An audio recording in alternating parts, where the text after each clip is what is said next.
to have the bollocks. Do you really want to go toe-to-toe with me on that? You've completely, like, what are we doing here? Levy isn't going anywhere. It's all down to timing, isn't it?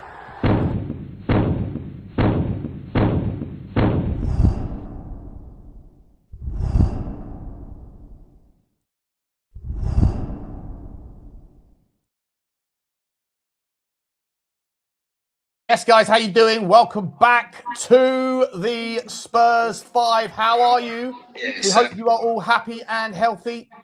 What is going on there? Echoes. Happy and healthy, doing the things you love and those you love to do them with. Guys, we are back. It's Thursday night. It is time to find out what is going to happen this weekend. The biggest weekend since the last biggest weekend in Tottenham Hotspur's fans' life. We go through this every single week, don't we? And you know what we do on a Thursday. We have a fifth guest for us, for you to chew over different opinions with before we get into that, before we find out who it is, before we even find out how the other guys, the usual crew, are doing. Just ask you for some favours, if you don't mind, guys. You know what to do by now. Smash the granny out of the like button. It really does help the channel grow. It helps find new Tottenham fans that might not have discovered us yet. Please do it for us. Straight out of the trap. Smash it for us. Smash it, baby. Hit the subscribe if you haven't already.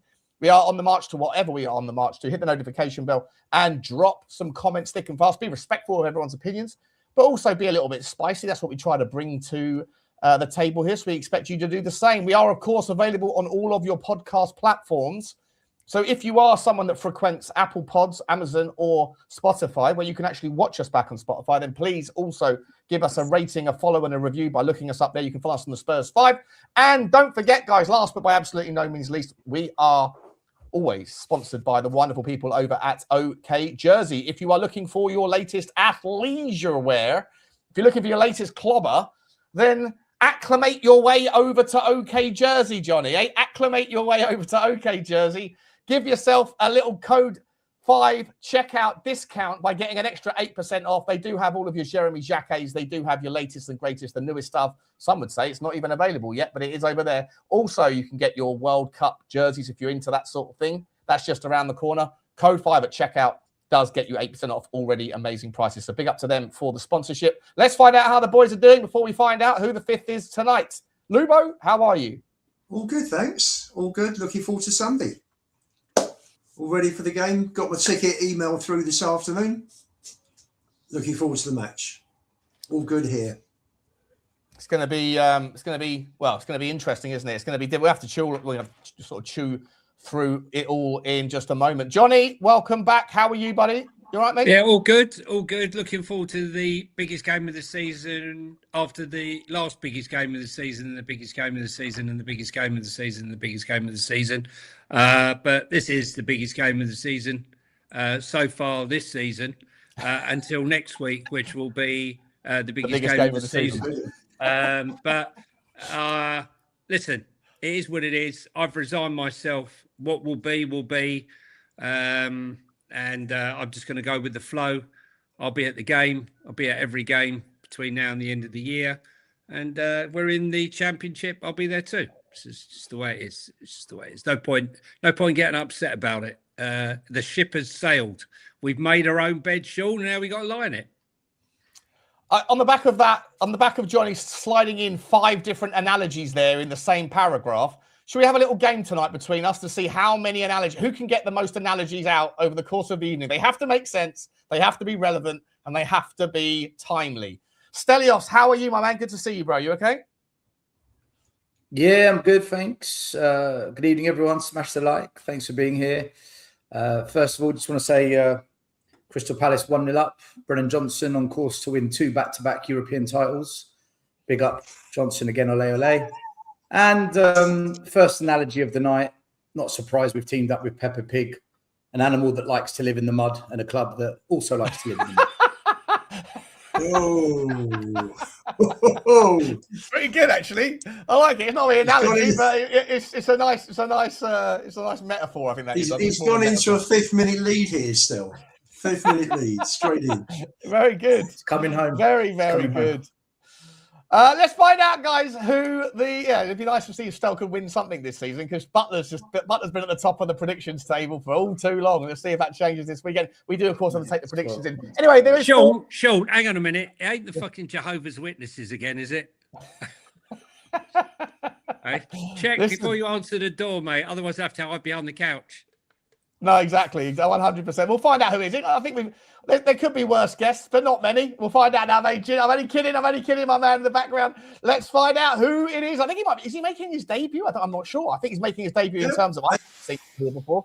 But let's find out who could it be.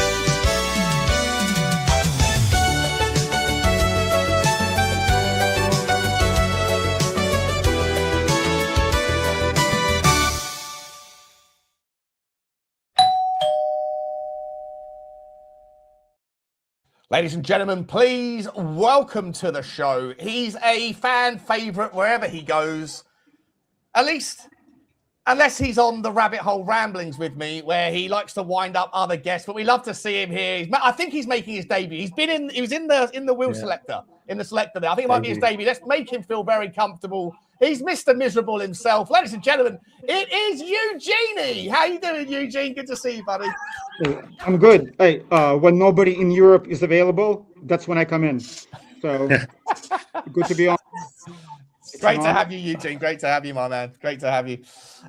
Listen, I don't know where to start tonight because we do have some options. We're not going to front load the Aston Villa preview just yet. They're going to squeeze that in. We've also potentially got a really cool little tool, a cash flow FC tool, where we can play around and see just how bad our predicament is in the world where we get relegated, should we need to at the end of the show. But before then, there's, some real pressing topics. Tottenham Hotspur have been really busy on the commercial side over the last week, signing all sorts of deals. I don't know, should we start there or should we start with Mr. Pochettino, fan favourite manager, telling us all about the coulda, woulda, shoulda bins? I think we should start with Peppa Pig. Let me start with you, Lubo. Peppa Pig. What are we doing here? Is it Tottenham celebrating another signing? A big deal. What are we doing? Well, they've obviously realised they're struggling for fans, and then they're going for the 4 and 5 year old age group now. So, yeah, I don't know. My God, Peppa Pig. Where will it end? What is the partnership? Is the partnership just merchandise? Is it just merchandise like shared? Yeah. That's all it is, isn't it? Yeah. Can I just ask you, before the Leeds game, are we going to have a giant fucking Peppa Pig running out onto the pitch? We had the Korean drama. What was it called? Squid Games. We had the Squid Games thing. We had that. If we get a giant Peppa Pig rolling around in a load of mud before the game, I know it's gone to pot. We're going. We're in relegation. Hold on a minute, Johnny. If the pig can play up front, I might take it. Play the pig in the number 9. He's got the same pace as Mawani at the moment. That's for sure.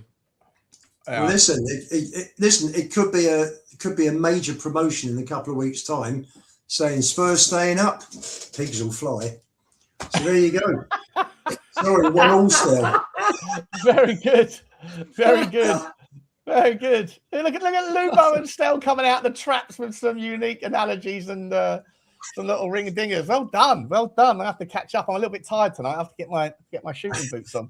Eugene, does this sort of thing annoy you? I've seen it being ridiculed, widely, essentially disparaged. People aren't happy with it. I think it's a priorities thing. Does it really matter? It's probably going to earn a little bit of extra money, and money might be precious come the end of this season or in the next couple of years. Or is it just another demonstration of not reading the room and just, Tottenham just prioritising the wrong things and just being a little bit cringy and embarrassing? What's your take on it, Eugene? It's the PR. Just make as much money as you can, but read the room. Given the state we're in, don't announce it right now. Wait a couple of months, announce it later, or just don't announce it at all. It's a bad look. And now my 10-year-old is miserable, and now they're going after my 3-year-old with the Peppa Pig. So I'm going to try to keep him away from Spurs because I'm miserable. My 10-year-old is crying every week. So, I got to be careful. They put Papa Sar in it, didn't they? Put Papa Sar in a Peppa Pig hat. The geezer's already injured his shoulder. Who's up for it? Oh, not me, boss. Come on, Sar. You got an injury, mate. You're not even playing. We'll put you in a Peppa Pig outfit. I mean, what are they doing? Johnny, did you say Papasar? Did Johnny say Papasar or oh, sorry. I thought you said Porkasar. Porkasar. Oh, no, that's a terrible one.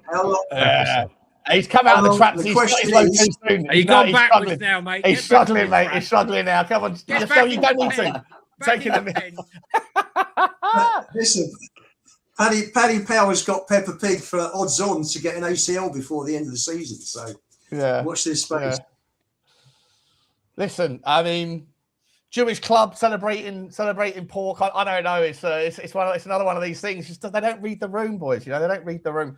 Listen, I don't know where we go with the Peppa Pig story. I think it's been covered. Is it bibs? I mean, what we got? We got Peppa Pig bibs. I mean, what have we got here? We got Peppa Pig hats, Peppa Pig shoulder bags. Can we have a look at the Peppa Pig range in case there's anything? Some of you might want Peppa Pig rucksack, pencil case, t-shirts. Peppa Pig pencil case. Oh, look at that! Look, I think that's the hat on the far right. I actually quite like. I actually don't mind that hat, to be honest. The bucket hat on the right is the one that was being worn by Papasar. Yeah. Hey? Porkasar. It's so bad. It's so bad. I must have. Hold on, what? Fan favourites. Can we have a look at some of the other? Can we have a look at some of the other interests? Like now, look, the gnomes. I love these gnomes. I have these gnomes, right? I think the gnomes are quite good until the gardener runs them over. But they are the garden gnome. Yeah. Where is it? They're not actually selling any garden gnomes. They put it on the. There's no actual garden gnomes available. Oh, I think I've got 3 different. Oh, I thought that was a garden gnome, or is it a child? No, show more. It says show more. Yeah, show more. Do you think we'll get a cut from the club? What the fuck is that on the right hand side? What is that? Mugsy heart-faced. Somebody in the chat has put Spit Roast FC. What is this stuff? Look, you get a penguin. Hang on, it's really bad. Spit Roast FC. Oh, there you go. Oh no, that's not one. Do people actually purchase this shit? Yeah, for gifts. Yeah, they obviously do, mate. They obviously do. Tottenham Monopoly. Tottenham. You've been relegated. You've been relegated. Do not collect £200. Why of all the face pillows would you have Richarlison? Of all the players at the club, why Richie? Johnny's got 5, hasn't she, Johnny? Got one for the family. So you can throw it against the wall. Sean, scroll up. There's another pillow. Who's that one? This one here. Yeah, him. Is that? No idea, mate. Ndombele? Where's Ndombele? No, it's not Ndombele. What are you saying? Be careful. This is our January signing. You're actually saying you can't work out who it is. Who is it though? I don't recognise it. Who is it? Is it just maybe you provide your face and it puts your own face on there, and this is just an image? Oh, upload a high quality photo of your face. Okay, yeah. So okay, all right. Yeah. For a minute there, I was like, Jesus, I've really let my knowledge of Tottenham go. Jesus isn't available. I mean, it's absolutely shameful, isn't it? They'll put their name on absolutely anything. These guys, absolutely anything. Signet ring. I want to find keep going. The next one. More. I just want to see where, and the next one. All right, next one. I want to see the gnomes. I mean, they've advertised the gnomes. Oh my God, socks with your face on it. Fucking hell. Personalised Spurs socks. Why would you want your face on your ankle? Can I just say to you? If anyone's been by the club shop recently, you will see that no one's coming out. There's literally hardly anyone's going in or out. A Spurs LCD tablet. Anything will do. Any old bit of shit. Any old bit of junk. I still can't find these gnomes, mate. Fucking hell, mate. This is basically one of those Chinese factories. I mean, can you see they put the gnomes at the front? They put the gnomes at the front. The very first thing you see, and it's the only thing you can't find. I've got 3 of them. They haven't got it. There isn't one. There is no gnome. There is no. They've got a walkie-talkie, but there's no bloody gnome. There's no cure. There's an inflatable Richarlison.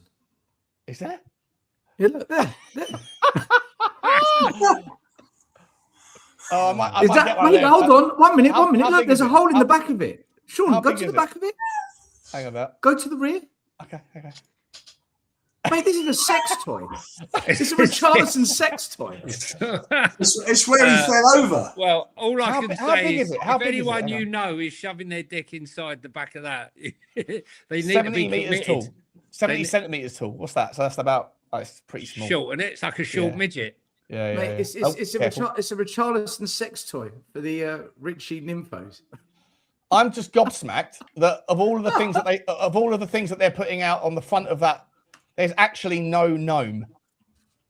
That's the only thing I was looking for was a gnome, and there isn't any. The gnomes are really good, right? You know, the dogs love them, love to pee on them. Put gnome, what we do, yeah. put gnome in search. Put Do gnome you in know, search. I would This love. is I would this is love There you go. fantastic. There you go. Oh, it is there. There you go. It's only Spurs 2 at the cheering moment. large gnome. Can I just Spurs- apologise to everyone for the absolutely terrible, rock solid content we're starting the show with? Yeah, what hang show am I on? Am I on the right What's the channel? £12 gnome? That seems to be value. Yeah.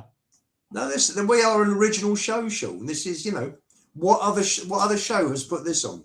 I've got the Can I- diving gnome. I've got the diving gnome. I think they bring out one every year. Can I just say to people in the chat, when I said play Peppa Pig up front, I was telling Porkies. He's trying. He's really trying, scraping the barrel. Listen, content's got a content, I guess. Content's got a content. All right, guys. Let's talk a little bit about some slightly more interesting or serious stuff. Pochettino, ex-manager, a lot of people's favourite to come back if it wasn't for De Zerbi, if we could have held out until the summer. He's spoken. He's spoken out about his time at Tottenham in an interview today. And he's given some insights into the players that he wanted that he didn't get. Who wants to go first on this one? Who's seen the video and wants to go first on this one? Let us know your thoughts. Go on, I'll start. I heard several years ago, well, pretty much at the time, Mane was down at the training grounds, wanted 120 a week, I was told. Kane was on either 90 or 100. Mane wanted to come to Spurs. That was the contact, that was the connection between Poch with Mane when he was at Southampton, and Wijnaldum for that matter. Levy wouldn't raise the wage cap, and Mane went to Liverpool. Wijnaldum came in the following a few days later. Once again, he was at the training grounds. It was either a transfer fee or wages there as well. Both of them could have been at Spurs that season that we finished second, our last year at the Lane. Didn't happen. Another situation. I mean, Poch was very, very diplomatic how he put it. But again, young Daniel screwed us again. So, So was this Wijnaldum after Liverpool or before Liverpool? Before Liverpool. Okay, yeah. Before He was Liverpool. amazing at Liverpool, but then when he went on to was it Paris? He went to after Liverpool. Was it? I think it was Paris, wasn't it? And Yeah, it was I think absolutely it was. terrible. He was He left on a free transfer, and he was terrible in Yeah, France. but interesting. I was having a chat with Phil P. I'll give Phil a call out this afternoon. Phil made a very interesting point about Pochettino, because he's letting Spurs know that he's still there for the job whenever, with this interview. And Phil actually said, do you think Poch basically has inadvertently, indirectly put Spurs in this situation because they wanted to bring Poch back in the summer, didn't want to bring in a permanent and ended up bringing in Tudor, and the wheels came off big time with 1 point in, was it 5 games with Tudor? So maybe Phil had a point there. No, what actually happened was Spurs approached him, Pochettino, and quite rightly refused to leave. They said, if you love the club, then you'll leave before and give up the America job. And he said no, quite rightly so too. Quite rightly. Why would he piss off a whole fucking nation to come and work for ENIC? Yeah. I mean, why would you do that? And a president who doesn't forget. Yeah. No. No, that guy's not going to be doing this to us. Not on my watch. Any other thoughts? I mean, was that the kind of the long and the short of it? Just listen, those he's two, talking those a two lot, particular... Poch. Poch has done a lot of talking, right? I mean, no, he's doing the interview, but he's done a lot of talking about how he wants to come back to Spurs, how it's his great love, and all the rest of it. We get it, right? And if De Zerbi leaves, because if we go down, there's still a possibility that he will go. I still think he fancied himself as the Chelsea boss, even though it looks like Areola's going to be first up for that one. Then maybe he'll come back. But, he's got to stop talking about it because he's had so many interviews. You're getting the juices flowing of innocent Spurs fans who have been buying into it now for the last, 2 years. He ramped it up again just in the new year. And he did it again about 3 months ago, and now he's at it again. I love Poch for what he did and everything, but stop talking about what could have been, what might have been. We know the story, or you're not making it better with all these stories. I'm quite happy for him to talk about himself, but it's getting like a bit of a stuck record now. I love the guy, but it's a stuck record. If he comes back, fantastic. Well, let's see what happens in the summer. It's still not certain that De Zerbi will stay. And if he doesn't stay and we call him out and he says he doesn't want the job, then that ship's sailed. I just want him to stop talking about it. But, Johnny, if De Zerbi goes at the end of May, then they've just got to wait a month for Poch, haven't they, pretty much? Well, no, they haven't, because it doesn't... the first of all, the season starts, I think, 1st of August. Right, he'll still be at the World Cup in July. Well, I think their last group stage. What about pre-season? We're in New Zealand 2 days, 3 days before the Carling Cup, the Carabao Cup first round. I think the last USA group match, I think, is 26th of June. Yeah, group. So, they'll get through the group. Everyone gets through the group, don't they? Apart from I mean, you've got to lose every game almost the way they've done it. It's possible. I mean, to be fair, not many here would be upset if Poch goes because the team is underachieving. So there's not a lot of love between the US national team fans and Poch. Yeah. And personally, if he leaves, I wouldn't care, except if he comes to the Spurs. I just think it's not a good look when he's coming out and begging for his old job back. I agree. It's bad. It's look, just be quiet. It's not a good look. No, keep the interview till after the World Cup. We've done the interviews. We've heard it all before. It's like a stuck record, mate, right? Okay, love you, great stuff, whatever. Focus on getting America through. Don't piss off the nation. Get it done. And let's be honest, what has he done since he left Spurs? Exactly. Well, that's actually and he did the same thing at Spurs. Go on, Eugene. Sorry. No, I'm saying, didn't he do the same thing at Spurs when we had our Champions League run? He was talking to Atleti or to a Spanish team.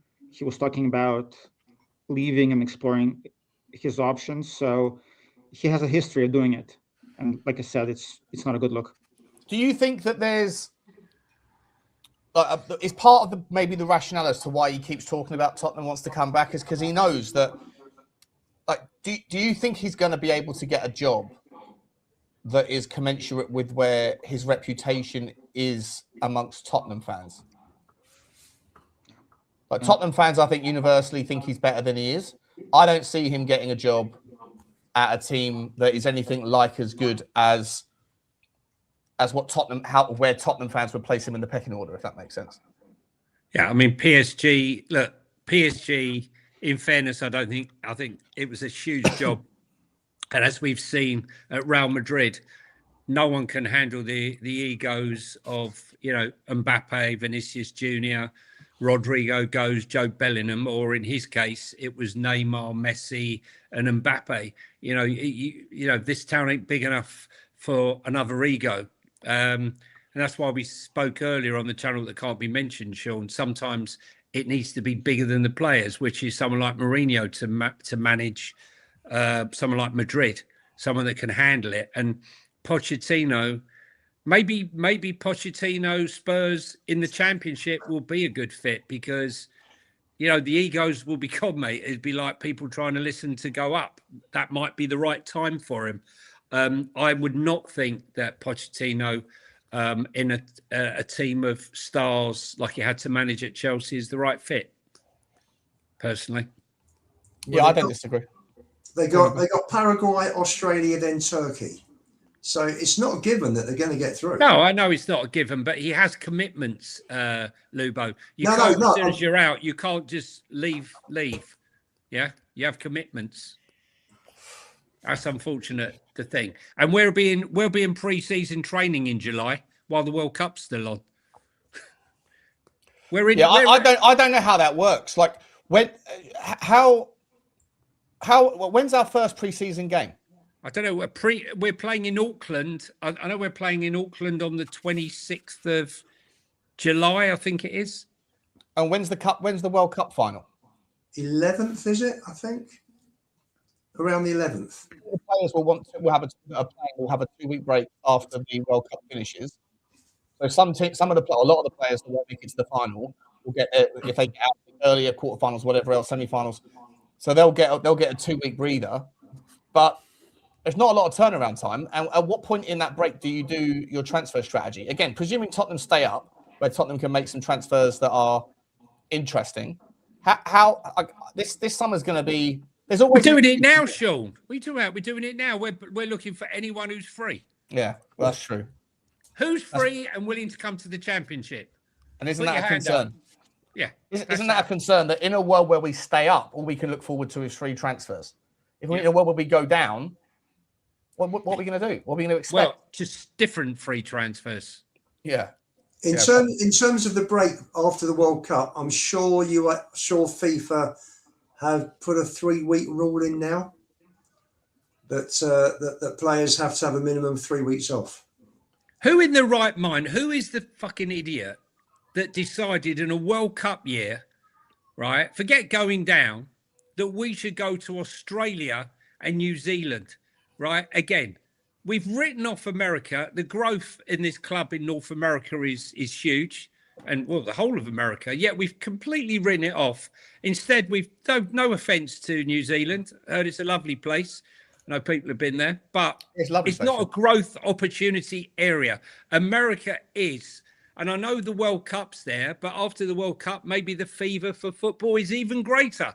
And the chance to fulfill, because, I mean, I don't know about you, Stel, or you, Sean, but I certainly get a lot of messages, my DMs and my accounts from Americans wishing that Spurs would come over to the States and play some football. But it still doesn't allow the fact that the planning for this, to be playing these games, I think it's the first game. Did we say, Sean, the first game is the 1st of August? Which first game? The Carabao Cup. If we get relegated, they're going to have to cancel the trip to New Zealand because the Championship season starts before the Prem. Starts earlier, doesn't it? Yeah, that's why we were looking at it. We were looking at it. So the Carabao Cup first round is on the 1st of August. Yeah. Our last game. Yeah, we'll be playing in that if we're in the Championship. Our final game of our pre-season, I think it's on the 25th of correct, in Australia of July in Australia. So they'll fly home with like 5 days change, but obviously have to get over the jet lag. Well, you leave for the 25th. Well, the game's on the 25th, so likelihood is you'll maybe leave on the 26th and arrive on the 27th, unless they trust the under-21s to play the first round. But a lot of them will be on the tour. Because the rest of them will. They won't have to. They won't be allowed. If something has to give. Either you leave the kids behind, or the whole team has to stay behind. You can't do that tour. You can't travel 36 hours one way, 36 hours back, without at least a 2-day break in between each flight, minimum, and then play a cup game. So they'll have to just- cancel the tour. Just so you know, I've got the page here. This is the officially confirmed 2026 summer tours, right, for the Premier League. So as it stands right now, Arsenal have only got one game so far that's confirmed, according to this anyway, in Dublin against Real Betis. Villa have got a trip to Hong Kong. Chelsea are in basically... The Arsenal got proper planning, one game. Sydney and Hong Kong for Chelsea. Leeds are in America straight after the World Cup. So Leeds are in Tampa, New Jersey, Chicago, and Dublin. Liverpool are in America again. Nashville, New York, and Chicago. City are in Hong Kong. United are in looks like Scandinavia. Sunderland are in America. Spurs and can't do the tour. Spurs can't do the tour. It's not possible. It's not possible. Oh yeah, no. The first hang on, 1st of August against Chelsea. They're not forsaking their money. They'd rather go out the Carabao Cup. Hang on, we're playing on the 1st of August. Wait a minute. When is the club is a joke, mate. The Carabao club Cup. No. What the club have done is they've arranged these fixtures a while ago, not thinking that we'd be relegated. Oh right? sorry. I'm wrong. It was the 1st of August is the last game, and then here you go. The key dates. The Carabao Cup first round is August the 7th, so it's a week difference. But Tottenham played Chelsea on the 1st of August in Sydney. It's still wrong, mate. It still shouldn't be doing it. Still shouldn't be doing it. They not announce this just before the Forest game? They won't cancel it then. If there's a week gap, they won't cancel the tour. They'll do the tour. It's mental amount of travelling though. It's ridiculous. And when's the first game of the EFL season? The week after. So that must be the 11th. The week after is the Premier League. When is the first round of... Unless the Premier League's delayed because of the World Cup. Could be a week The later. new season will kick off the weekend of the 7th to 9th with the first round of the Carabao Cup, and the opening fixtures in the Championship League 1, League 2 will follow a week. So the 14th is the Championship game week 1. When is the Charity Shield of the... When's the Charity Shield as well? Oh, okay. When is the Charity Shield? Charity Shield may be the week after. They're a week after the Premier League's. Community Shield is the 10th and the 11th. Yeah. Oh no, that's 2025. Hang on a second. 16th of August. There you go. So it's the same weekend as when we start the Championship. 3 weeks after we come back. Yeah. So the Premier League must start on the 21st. The Premier League will start on the 22nd or 21st. Yeah, exactly that. Yeah. Well, there you go. Well, we get less time to recover, do transfers, ready for the new season. Proper planning. If we go down, it's Not that we got anyone in the World Cup. Everyone at our club's injured. They're all missing the World Cup. Romero will be fit. Yeah, but Richarlison. Richarlison, Mickey van der Ven. Did Holland qualify? I can't remember. Bentancur. Yeah. Porro, Bentancur. Porro, Udogi.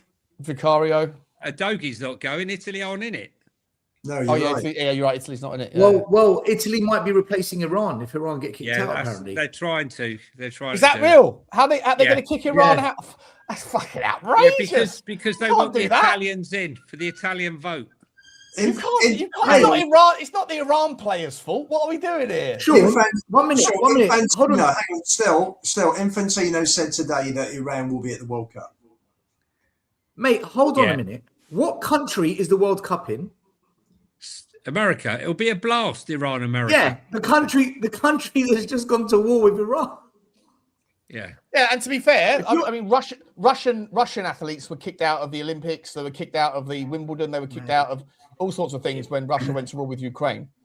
I mean, if I was an Iranian football player, I wouldn't step foot in America out of fear. Some lunatic at a game with a sniper rifle would just pop my brains out on the halfway line. Listen. When someone at the 8 bar is talking about the Straits of Hormuz instead of, I'm out. Are any of the is Mateus Tel going to the World Cup? Is he in the French squad or not? No, Mouani is though, but he's not coming back. Oh yeah, Mouani's not coming back. how is he in the French squad? I mean, they must say, look, don't bother with that. Wait till you get to there. We'll probably see him in the World Cup ripping it up. Yeah. Is Vicario Italy's number 2 or not? I think he's number 3, isn't he? It's number 3, but like I say, they're not in it, so it's irrelevant, really. Oh yeah, of course. Yeah. You keep bringing the Italians in. They're out. I know. I thought they were out, and then they pulled me back in. No. Yeah. We're dragging this show. Yeah. I'm keeping one eye on it. Hang on a minute. Let's have a look and see what's in the bucket tonight. Hang on. Listen, we got some transfer news, views, and clues that we can talk about, but I think we got to talk about the big. This show might be over long before the 2 hours is up, guys. But let's talk a little bit about the main game, shall we? Aston Villa this weekend. They are playing as we speak. It's 0-0 in the semi-final first leg of the Europa League. Yeah, Martinez with a beautiful save, fantastic save. Yeah, it looks like it's been a fairly decent game so far. You could make an argument Elliot Anderson could have been sent off for a brutal challenge on Ollie Watkins, but he didn't go. How did he get away with that? Sean? Because he's not a Tottenham player. You know, if that was a Tottenham player, it'd be 2 reds, double red. See you later. No VAR, no recovery, no review. Retrospective. Do not pass go. What are we doing here? How important is tonight? Is tonight's effort from Villa, and is it going to play a part? Eugene, Palace still 1-0 up. Is Aston Villa focusing up? They've gone full strength for sure. Are they going to take it a little bit easy? If this game isn't written off by the end of the 90 minutes, if there's still something to play for next week, are Tottenham going to get a slight edge by the fact that Aston Villa may? I don't know. Is there an argument to say they might deprioritise the Tottenham game because they do seemingly look safe in the Premier League for a top 5 spot? What's your thoughts, mate? Knowing Emery, especially, he's the cup manager. That's his tournament. I'm sure he wants to win it. We need a draw. If it finishes 0-0, 1-1, Forest is going to go strong next week, and I'm sure they're going to rest a couple of players for us. We just can use any break we can. This whole season, we haven't gotten one break, so we need to catch a break. So hopefully it finishes in a draw, and Villa rests some players for us. Yeah, Stel, how does Tottenham go about this one, mate? I might bring up the FOT mob. I'm going to see if we can do a little bit of tactico stuff here. Look, it's the biggest game since the last biggest game, as we were saying at the start. I don't know really how many options we have, but I'm sure we can tweak a little bit here looking at the FOT mob. What would you do in terms of the setup for Saturday? Is it Saturday or Sunday, by the way? Sunday, 7 o'clock. Sunday. Oh, 7 o'clock. I would definitely be having Bergvall playing in the pocket, Sean. Here? Yeah. You want Bergvall, do you? Yeah. So it's a 7 o'clock kickoff, which is 9 o'clock here, which means the game finishes at 11. By the time I get home, jump on YouTube, have my little say wherever, I'm literally going to be done on Monday. So thanks for the late kickoff, Tottenham. Cheers for that. But I think he'd be gone. I think he'll be gone. Spence will, if Destiny's anywhere near fit, Spence will be gone. You go. And you know what I would do. You know what I would be doing. I would be playing Pedro Porro where Moani is, and I'd be putting Jed Spence there. I don't like that idea. I know you want it. I know you don't. But the likelihood is, I would be playing Richarlison on the left, Tell on the right, and Moani through the middle. Wait, what? You'd be doing. Wait a minute, what are we doing here? Richie can play off the left. He can't play off the right. He's shocking on the right. He can play on the left. Where's Moani? Where's he gone? Have we seen Tell of the right? I don't recall. Maybe in one game. I'm not sure if he. That's right. That's it. Yeah, that's exactly what I'd play. Yeah, we've seen Tell play off the right hand side. Gallagher, it would be like, I don't know, Gallagher's potential there to put an apple in the game there.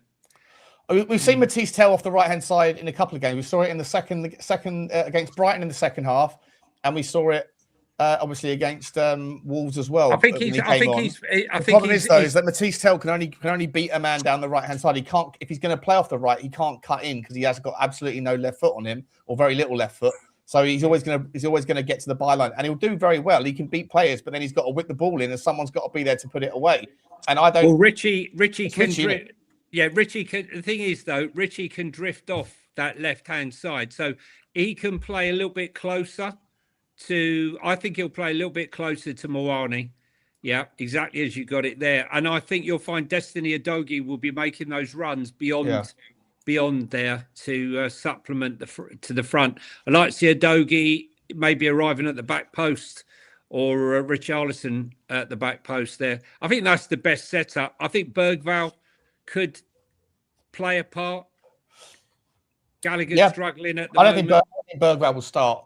But isn't it interesting, guys, how when we first saw the first few days of De Zerbi's training, and all of the footage was him hugging Archie Gray and him hugging Bergvall, everybody sort of was making the assumption that, that's what he's going to go with. He's going to go with the youth. He's certainly sort of making a beeline for them. We've barely seen Archie Gray, Lubo. We've barely seen your boy in a De Zerbi system.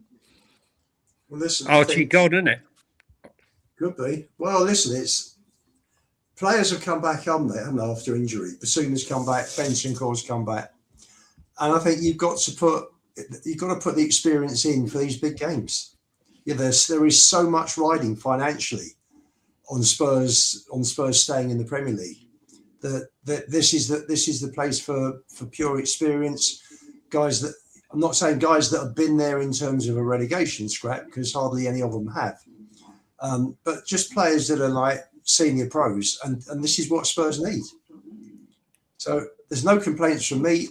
You know, you've got Graham Bergvall's backup. You haven't got many backups. You've got Dragerson. You probably have Sarr.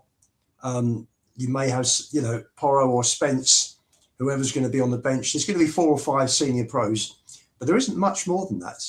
It's got to bring the kids, 1 or 2 of the kids in off the bench. I mean, like, we got nothing to lose now. It's the last throw of the dice. Listen, guys, you heard it here first. You heard it here last week that Lubo's prepared to sell Archie Gray for 40 mil. So that's true. Forgot about that. Yeah.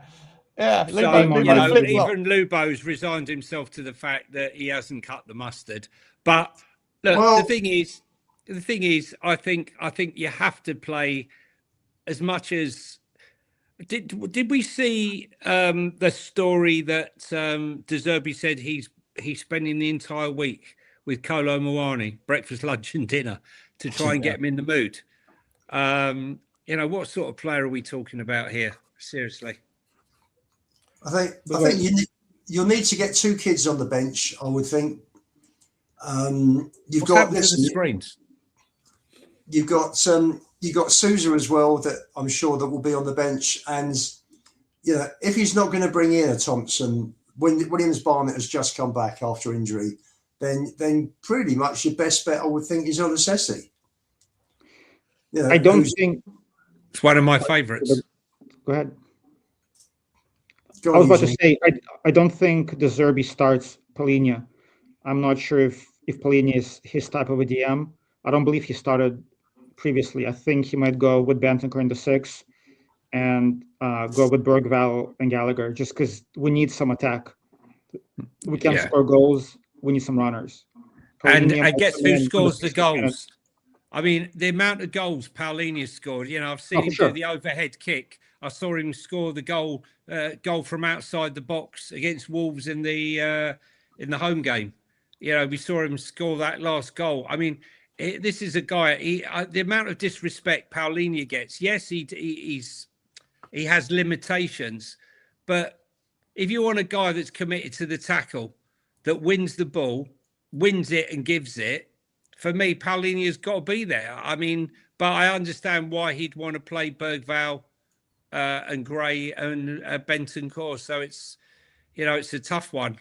I mean, I'm just going Johnny by last 2 games. I mean, personally, I would say Gallagher. I'm not a fan. I think he doesn't offer much. I would play Palhinha instead of Gallagher personally, but I think De Zerbi likes Gallagher and he doesn't really rate Palhinha. He should probably I don't come mind on in the 70th minute, like last time. I don't know. Conor Gallagher has done the square root of sweet FA apart from in one game. He's like I think it Pape Sarr, was- Sean. He is a little better version of Pape Sarr. He's not a good passer. He just, for me, for 200K a week, that was mental. Disgraceful Absolutely transfer. it's mental, isn't it? When we signed him in January, and I said I'm not happy with the signing, most of you guys were a little bit disappointed with my response, but I meant it. I knew at the time this wasn't the right signing for Tottenham. I just think it's not what we needed, unfortunately. It's panned out that way. Yeah, and I definitely was of the mindset that it's the least obvious and least necessary of the type of signings we could have made. Sorry, Johnny, I've just got the echoes horrendous. We have to figure out a solution to that echo, Johnny. So I don't want to put you on mute all the time when you're not talking, but it's I don't know what to do about it. That echo is absolutely atrocious. I think Spurs should play a 4-5-1. Fuck playing 3 across the top. They're too shit to be playing with 3 across the top. It's like we're down to 9 men. Flood the midfield, sit a bit deeper, and then play on the counter attack. Because the one thing Villa do is they play a high line, and they don't have the quickest players in recovery. That is the only way, or a set piece, that we're going to get into Villa. Otherwise, we're just going to lose the game. Or if we're lucky, we get a draw. So if we want to win it, we have to kind of invite them on a little bit, because they're going to push that line up, and then see if we can counter. I think that's the best chance, because whenever I see Villa play, they always get caught with the same issue, and they don't really change from that. Unai Emery does like to play with a little bit of a high line, and he hasn't got the fastest players to recover. The amount of times you see Martinez saving them, So I think that's what Spurs should do. I think that's probably our best chance of getting into this game. But even then, if we do that, I'm so not confident with our front three. I think it's abysmal. I think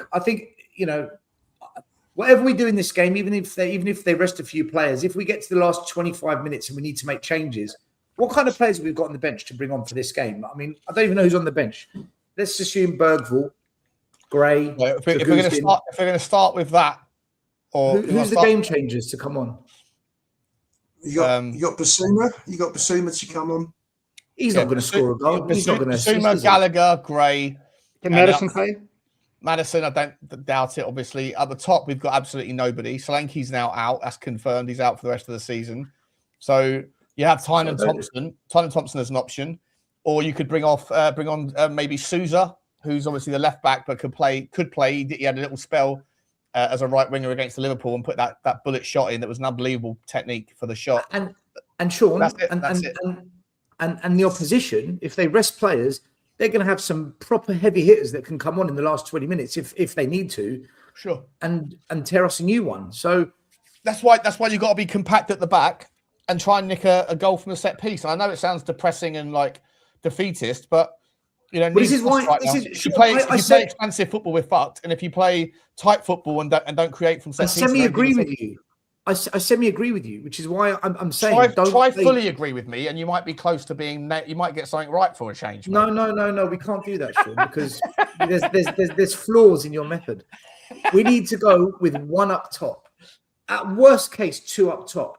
Whenever I see Spurs play 3 up top, I just feel like we're down to 10 men or 9 men every time, because we just don't have the quality to play with the front three yet. Frank did it. Schuder did it. Now this guy's doing it. And all you see is us go from 3rd to 8th to 12th to 15th to 18th. At some point, can we stop playing with the front three? And look, the best striker on the team, I'm sure, is Van der Ven. I would put him up front. I've seen better finishes from him than from our strikers. So, I'm like, yeah. That is an option for the last 20 minutes. Bring Dragusin on and push Van der Ven up. I'm actually being half serious. I've seen better finishes from him than our strikers. That is an option. Let's play Dragusin and Danzo in the back 2 when they bring on Ollie Watkins and all their heavy hitters and see what happens. Problem is we haven't got too many options, have we, at the moment? And we've got so many injuries that you've got to try and be a little bit creative. To listen, we come away with a draw. Would we all agree that's a decent result of Villa? Yeah. It depends what West Ham do, because West Ham play on the Saturday, don't they? If West Ham win, a draw at Villa is no good. Look, all we know is unless we score goals, we're going down, right? Okay, so there's no point playing conservatively here, right? You know, 4 draws is not going to keep us up.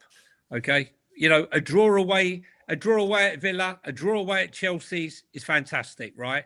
But it ain't going to be enough to keep us but up. you don't want to go gung ho and then get picked off and be 1-0 down, right? So you want to be like smart with it. In my opinion, at the start of the season, I remember talking to you guys about this. Sean. Play counter-attacking football. Play counter-attacking 2-3 games into the season, it was very obvious what the plan was with Thomas Frank, with Kudus. He wasn't trying to beat his man with the ball in. He was looking for corner kicks. That was how Thomas Frank identified a way amongst a shitty, struggling team with lots of injuries to get some angles and to get some leverage. And it actually worked. We did score a lot of goals from set pieces.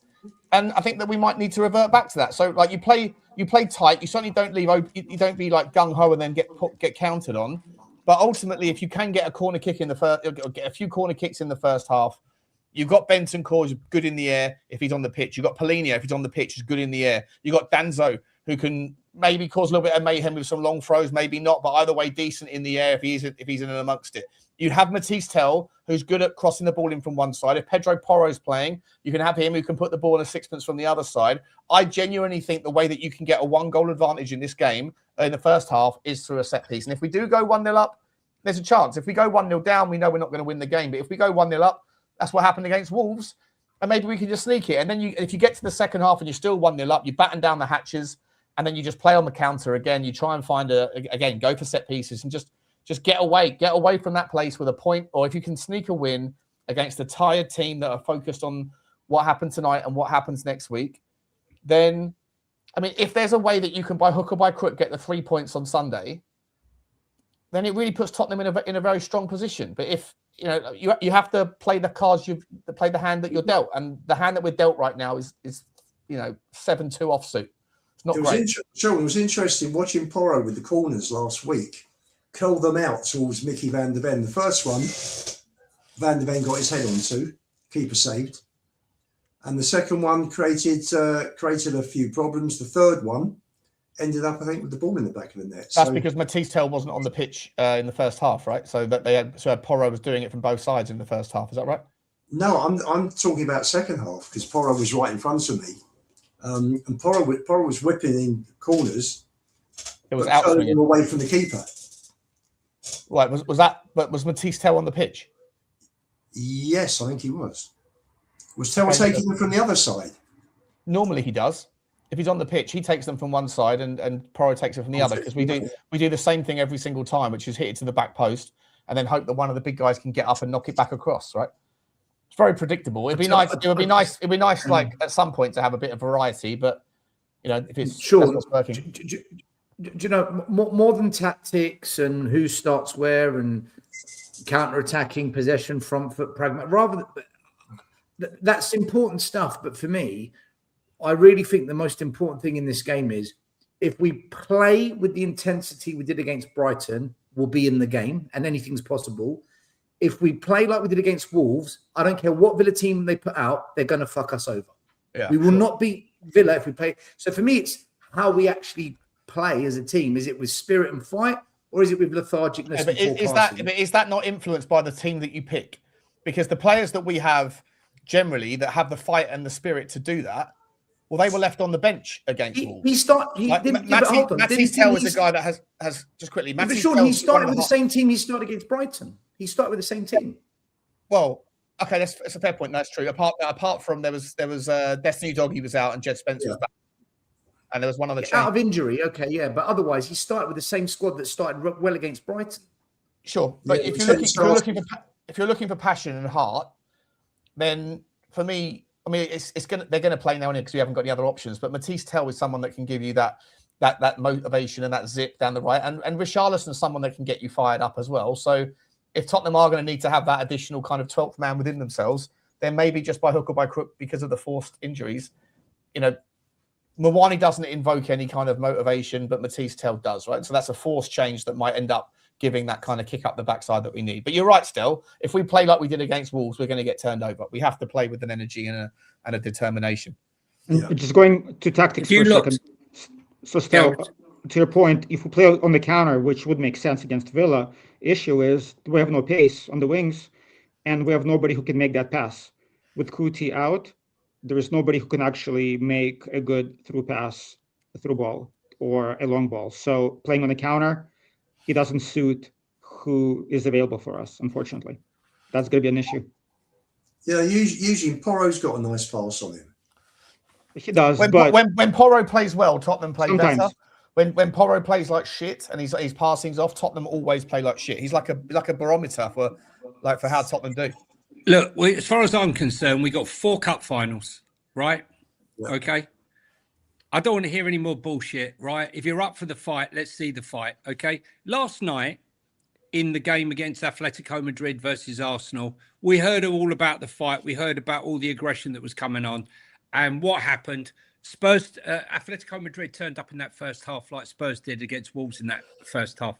Passive, not even passive aggressive. They sat off them and did nothing, right? Very much like Spurs did in that first half. But then you look at that second half by Atletico Madrid, and they got in their face. And that's exactly how Spurs, I don't care if you walk off the pitch, you can barely walk, right? You got a week in between the game, right? You get in there and you get in their face from the off. You press, you press, you press, you press. Okay. And then that's something's gonna give. With De Zerbi's things, he likes if you're gonna have Bergvall and Gallagher and whatever pressing the ball, and you get a turnover, then we got more chance of scoring from that position from a mistake, rather than having the ball and trying to break them down. I don't think it's going to happen.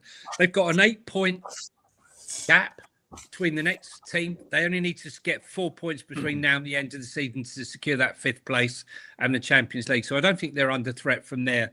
But I don't want to see us play that passive football. I mean, we thought, I think most Spurs fans thought, with everything that was at stake against a shit team, I mean, that Wolves team was absolutely shocking, that we would see them come out the blocks like dogs, right at them. And they didn't. They didn't. I mean, what was the talk before the game? We saw none of that. We saw no fire, no determination, no nothing. Almost like resigned to the fact that we're not going to win it. It was poor. It was poor. And if I see that, if we go to that game and all the fans are singing and the game starts and we see that start against Wolves, against Villa, we're done, right? It's got to be all guns blazing. I want to see them walk off collapsing on the ground like it's an FA Cup final, because it is. And then we don't have another game for 9 days. Exactly. No, sorry, 8 days. 8 days. 8 days. 8 days.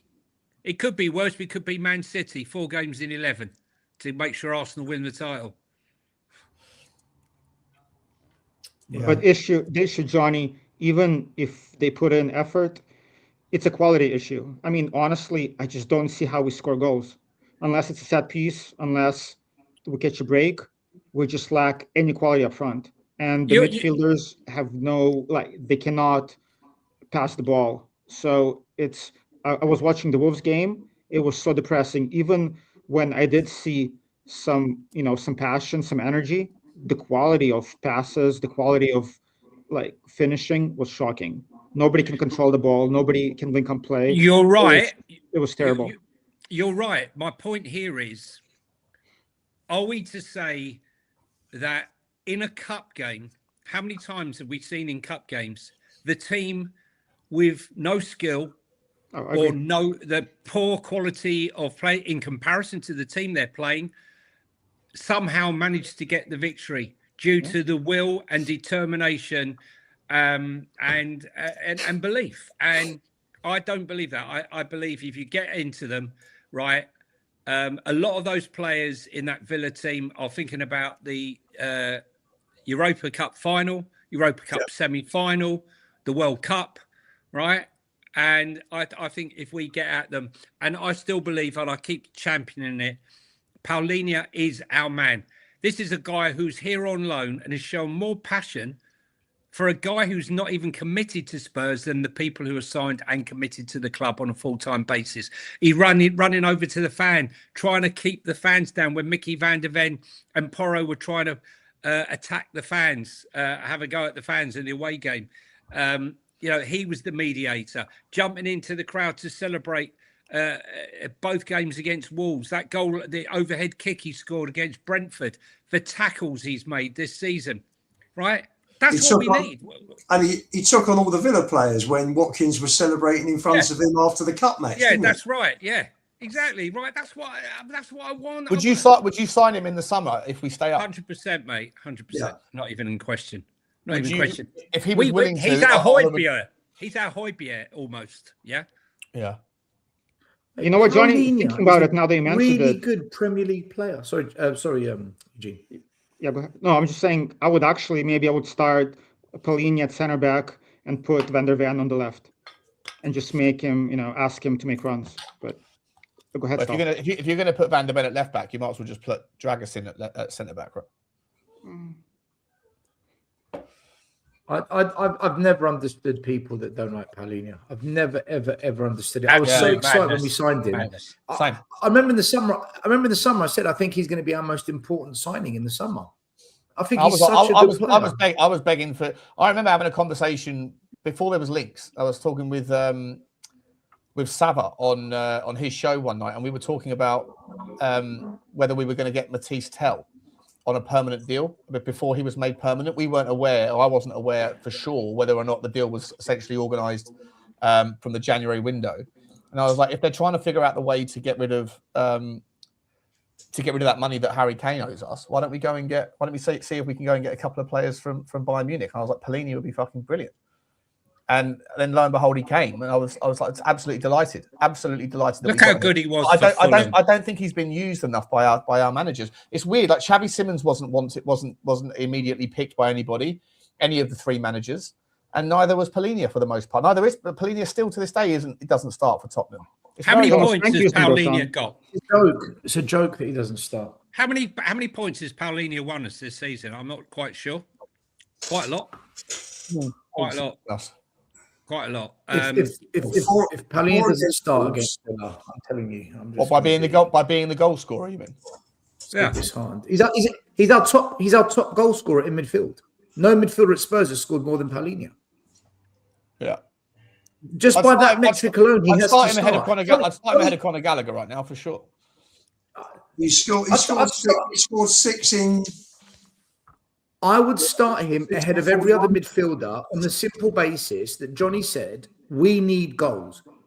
Therefore, start the players that have scored the most goals. Surely that logic is just common sense. He's the top midfielder in terms of goals. You have to start him.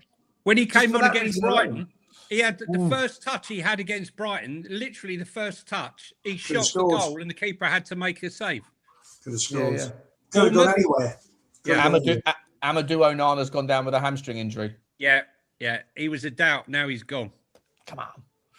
I hate to wish injury on anyone, but come on, he's too good. Watch us lose Van der Ven now because of you, Sean. I can see it. Van der Ven's going to pop his hamstring. It's all your fault. I'd like another couple of Forest players to get injured. We haven't got enough. Yeah, get them all down. Let's have a giant, like, I don't know, a lightning bolt hit the floor and like 7 or 8 of them all go down with some shock or something for a little while. I don't know, or let's get Lasagna Gate going through the stadium before the end of the stadium, so everyone he scored against Bournemouth. He scored 1 against Bournemouth, 2 against Wolves. Scored the equaliser against Wolves. You just said. I think he scored one in the Champions League against Copenhagen. I think the biggest difference for us will be if Bentancur can get back to his the old days under Conte before the big injury. If he can be that man in the midfield right now, I think we might have a chance. Otherwise, if he plays like he's been playing for the last couple of years, we're in trouble. Yeah, but listen, Bentancur moves. He scored against Manchester City as well. He scored against Man City, didn't he? Second game of the season, and he also got an assist against Villa in the game that we lost, and he got an assist against Arsenal in the game that we lost as well. But he scored a goal against Man City in the 2-0 win, yeah? Yeah. Thank you, Trafford. Yes. Yeah. Yeah. Yeah, he should be one of the first names on the team sheet for sure. Yeah, and he got a goal and an assist against Copenhagen in the cup. Yeah. Yeah. You know, I mean, you're playing against a really strong whoever Villa put out. I'm sure they got. And you got a goal against Doncaster in the third round of the Carabao Cup. I wanted him to. I wanted us to sign him because he was always popping up with goals for Fulham. I'm sure he scored against us. It's good player. Villa have got a strong midfield, so we've got to pack that midfield and smother it. That's where the game's been. That's where the game's been lost. Better now known than Anana. Yeah. We've got some options. Can we do the predictions rather than leave it at the end because seeing as we're talking about Villa away? Yeah. Go on then, Stel, you first, mate, seeing as you're chasing. Yeah, but hold on. I go first, and it gives you. Do you know what? Okay. All right. No. I won't bottle it. Yeah. 2-1 Villa. 2-1 Villa. Lubo? I was going to go the same. I'll stick with that. In that case, then I'll go 2-1 Villa as well. This is absolute bollocks. Listen, it's leader's privilege. You know? Listen, there's a reason I'm bottom of the league, and that's because I'm going 2-1 Spurs. Nah, I think. Listen, I'm going 2-1 Spurs. A late goal. Paulinho. I'm going to go. Yeah. Sean, if you think we're going to lose 2-1, then stick with it. Don't change it just because of the league. No, hang on, stop. Hold on. Last week's predictions. Sean put down a draw. Don't worry about that. He put down a draw. What did I put? A defeat. Johnny put down a defeat as well. So Johnny's a flip-flop. How many points am I ahead? Am I 4 points ahead? I didn't put down for a defeat against Wolves, mate. Not a chance. No. Villa. Yeah. Oh. What about Eugene? Eugene, what's your prediction? I was about to go 2-1 Villa. I'll probably go 1-0 Villa now to be different. I just don't see any goals from us. No, I'm going to go 1-0 Villa. I'll go for 1-1. I did say Aston Villa draw. I think I'll go 1-1. All right. So Eugene's 1-0 Villa. Myself and Lubo 2-1 Villa. Johnny's 2-1 Spurs, and Sean's gone for a 1-1 draw. Okay. Yeah, by the way, I'm not going to be sticking to that prediction game that we did for all my results going forward because I was I was incredibly tipsy on that show, and B, I was doing it for entertainment effect. Lubo, so what we're doing is hold on to that book because that flip-flop video is going to be played over the next couple of weeks. So the predictions are there. Hang on a second. But Lubo, we did the predictions game about 2 months ago, mate, and I'm pretty sure that none of those things that you said yet on Monday tied up to what you said before. So let's not do that game, bro. I've got an elephant memory. I wish I had an elephant for something else, but I don't. I'll try and find it. No, Lubo, he's got a point. You will never be forgiven for predicting that Igor Tudor would get us 18 points. Every show it'll be like 18 points. It'll be like entertainment. If you said 18 minus 17, then you would have been all right. Well, listen, we've got 5 from 8. So the most I can get is 17 now. So 18's gone. But do we all agree if we don't pick up 3 points and West Ham do, it's over? Yeah. But I don't think West Ham are going to beat Brentford. I think they're going to draw. I think they're going to get draw at Brentford. I think Brentford will win. I think Brentford are too good. If West Ham draw and we lose, then it's 3 points, right? Yeah. But the goal difference is still in our favour. Correct. Yeah. And next week they're at home to Arsenal. We're at home to Leeds. I don't think we're beating Leeds, mind you. Though, we'll go week by week. Let's see who's available. Let's see who's not injured week by week. Listen, we've still got 50 minutes of the show to fill, so we can go through it if you want to. Again, just we have got a little bit of time to kill. It's a difficult content session this evening. It really isn't a hell of a lot to talk about in the world of Sean, spin the wheel, Sean. Spin the wheel. Leeds have lost Goodmanson for the season, and Okafor might be missing as well for the season. And there's a third player as well in their first team. So they picked up a few injuries. If they've lost Okafor, that's big. But that's big. They're going to play West Ham. And it'll be the last game of the season. They'll be properly on the beach. They will be. But Sean said Everton would beat West Ham. I did say that. Yeah. I thought West Ham would draw that. I had a feeling they'd get something. I didn't think they'd win it, though. Mind you, though, that penalty decision means they probably would have drawn. Yeah. They would have drawn it. Let's do a couple of super chiddly chit chats, if we don't mind, guys. Big up to Hayden. Is that my man, Hayden? Hayden? The guy who's got the twofer, the good-looking birds. He nicks a bird. He knows a thing or two about how to nick a bird or two. Very, very good to see you, Hayden. He says Bergvall has to be the number 10, Porro right wing, Spence right back. Can someone please explain that logic? Explain the logic of having someone who can't take a man on playing at right wing. Because he can play the Perisic type role where you just whip the ball in, you get out into that right-hand side. Like Perisic beat men every time. I understand that, but Perisic could put a ball in from a standing start, right? My point here is that he runs down the wing, right, and then tries to whip the ball in.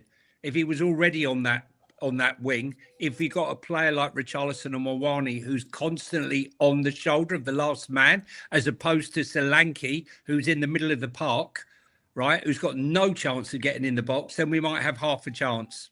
That's all I'm saying. Look, we got to press for goals. We got to do something different, Sean. Yeah? Needs must, and that's how I would do it. I personally don't. It's not for me. I just think he'll get blocked by the fullback. He'll be too close. He can't beat the man to the byline anyway. He's not fast enough with his acceleration. I just think that will be just a waste of it. He can do the stuff that he does with whipping the ball in from deep by playing as a fullback, just doing what. And then getting caught out.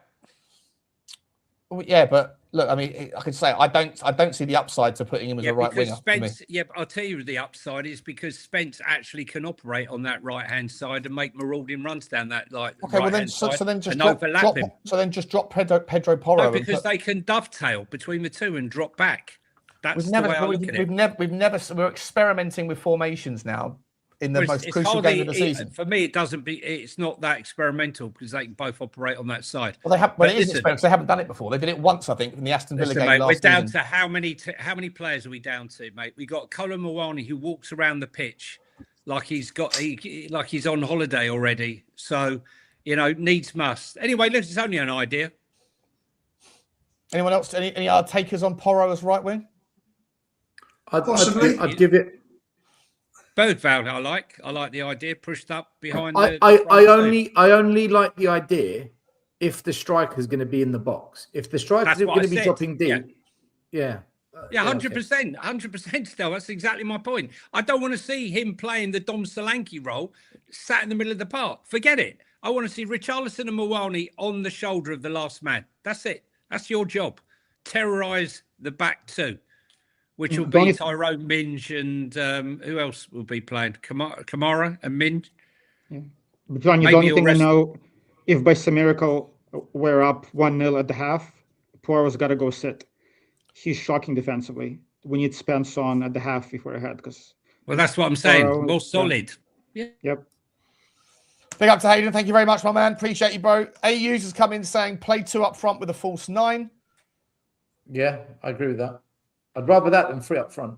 Tell me something. What is the chance of Matty Cash taking out another one of our players? Hi. Van de Ven. Sean's jinxed it already. I've called it tonight. I'm going to clip it for later on. On Monday, We're going to be talking about Van de Ven being injured and how Sean is the culprit.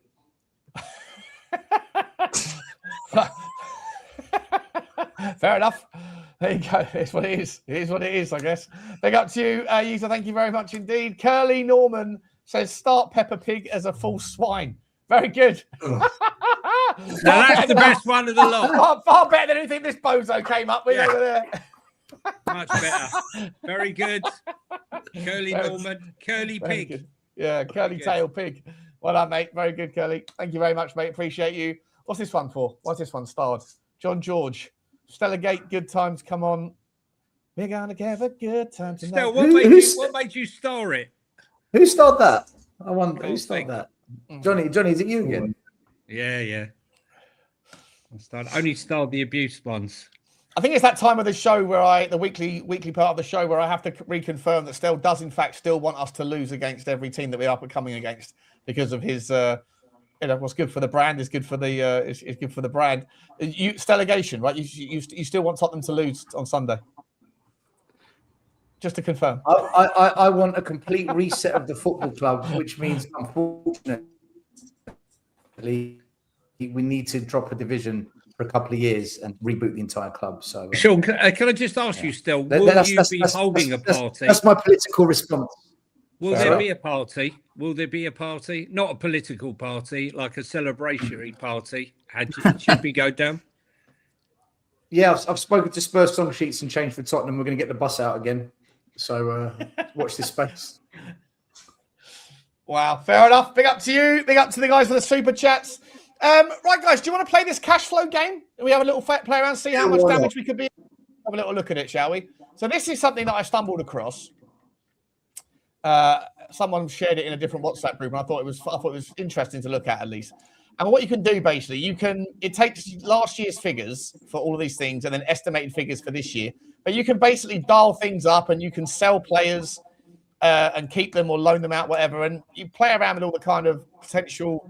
It's like doing the Y Scout, but you end up with like a financial situation that Tottenham end up with. So I just thought we could play with that for a second.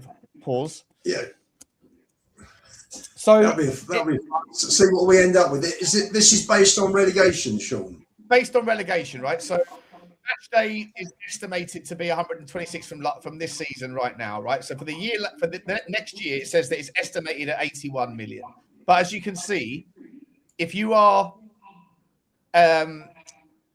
assuming a ticket price reduction, Johnny, man, I'm sorry, man. That fucking echo is maddening. Sorry, I'm plugging it in a second. It's just making me lose my train of thought. If you assume that there's a reduction, you can see that the revenue, the match day revenue, then adjusts in accordance, right? So, for example, if we go down, are we assuming that they are going to reduce the prices of the tickets by a certain amount from what they currently are? Do we? Can't believe they're going to give a penalty to Forest. What was that, Lubo? 20%, would you say? Do you think they're going to drop it by 20%? I don't think they'll be that generous. So. I think. What do you reckon? 20%? Okay, we'll leave it at 20% then. Commercial revenue reduction. Significant reduction expected due to not being in the Premier League. Contracts may have relegation break clauses or reductions. Stadium events will continue. Note, commercial revenue was 245 million for the 23-24 season when the men's team had not qualified for a European competition and is likely to be much lower than this level while in the Championship. How much of our commercial revenue will drop? Should we put it down to like 20% down overall? Yeah, keep it consistent. Sorry, what commercial revenue is going to... What commercial revenue is dropping? Like sponsorship deals, maybe. Fucking hell, they're getting a penalty, mate. Unbelievable. Forest. Who's that, Forest? Yeah, I mean, it looked like the ball's going out of play. They've taken about 4 minutes to work out that it could be a penalty, and he's gone to his screen. What do you reckon? Do you want to play this game, guys, or do you want to watch the game? Do you want to watch the Forest game? No, I've played the game. 20%.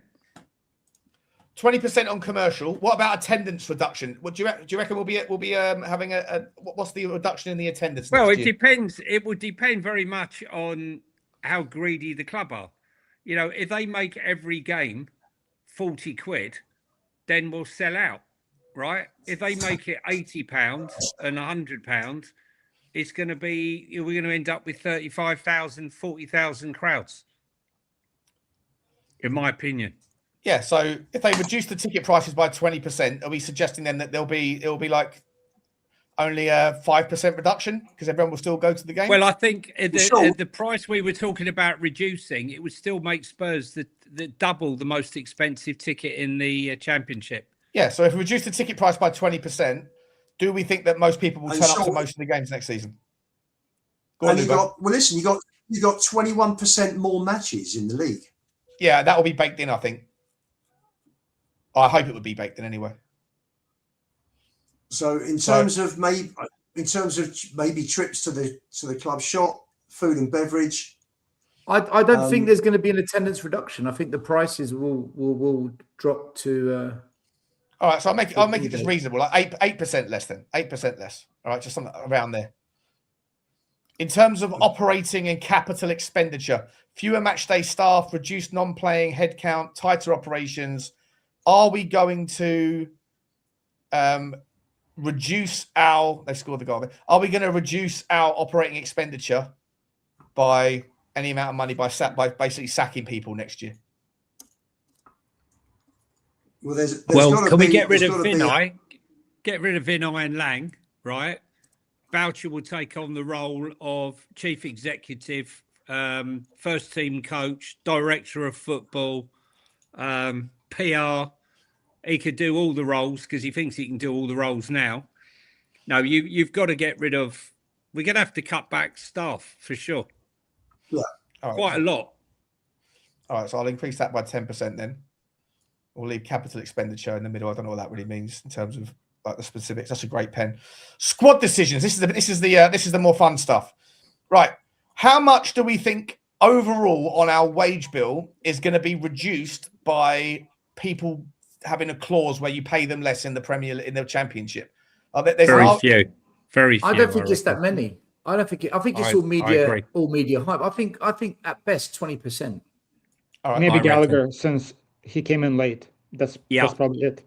Yeah, I would say Gallagher and maybe a couple of others.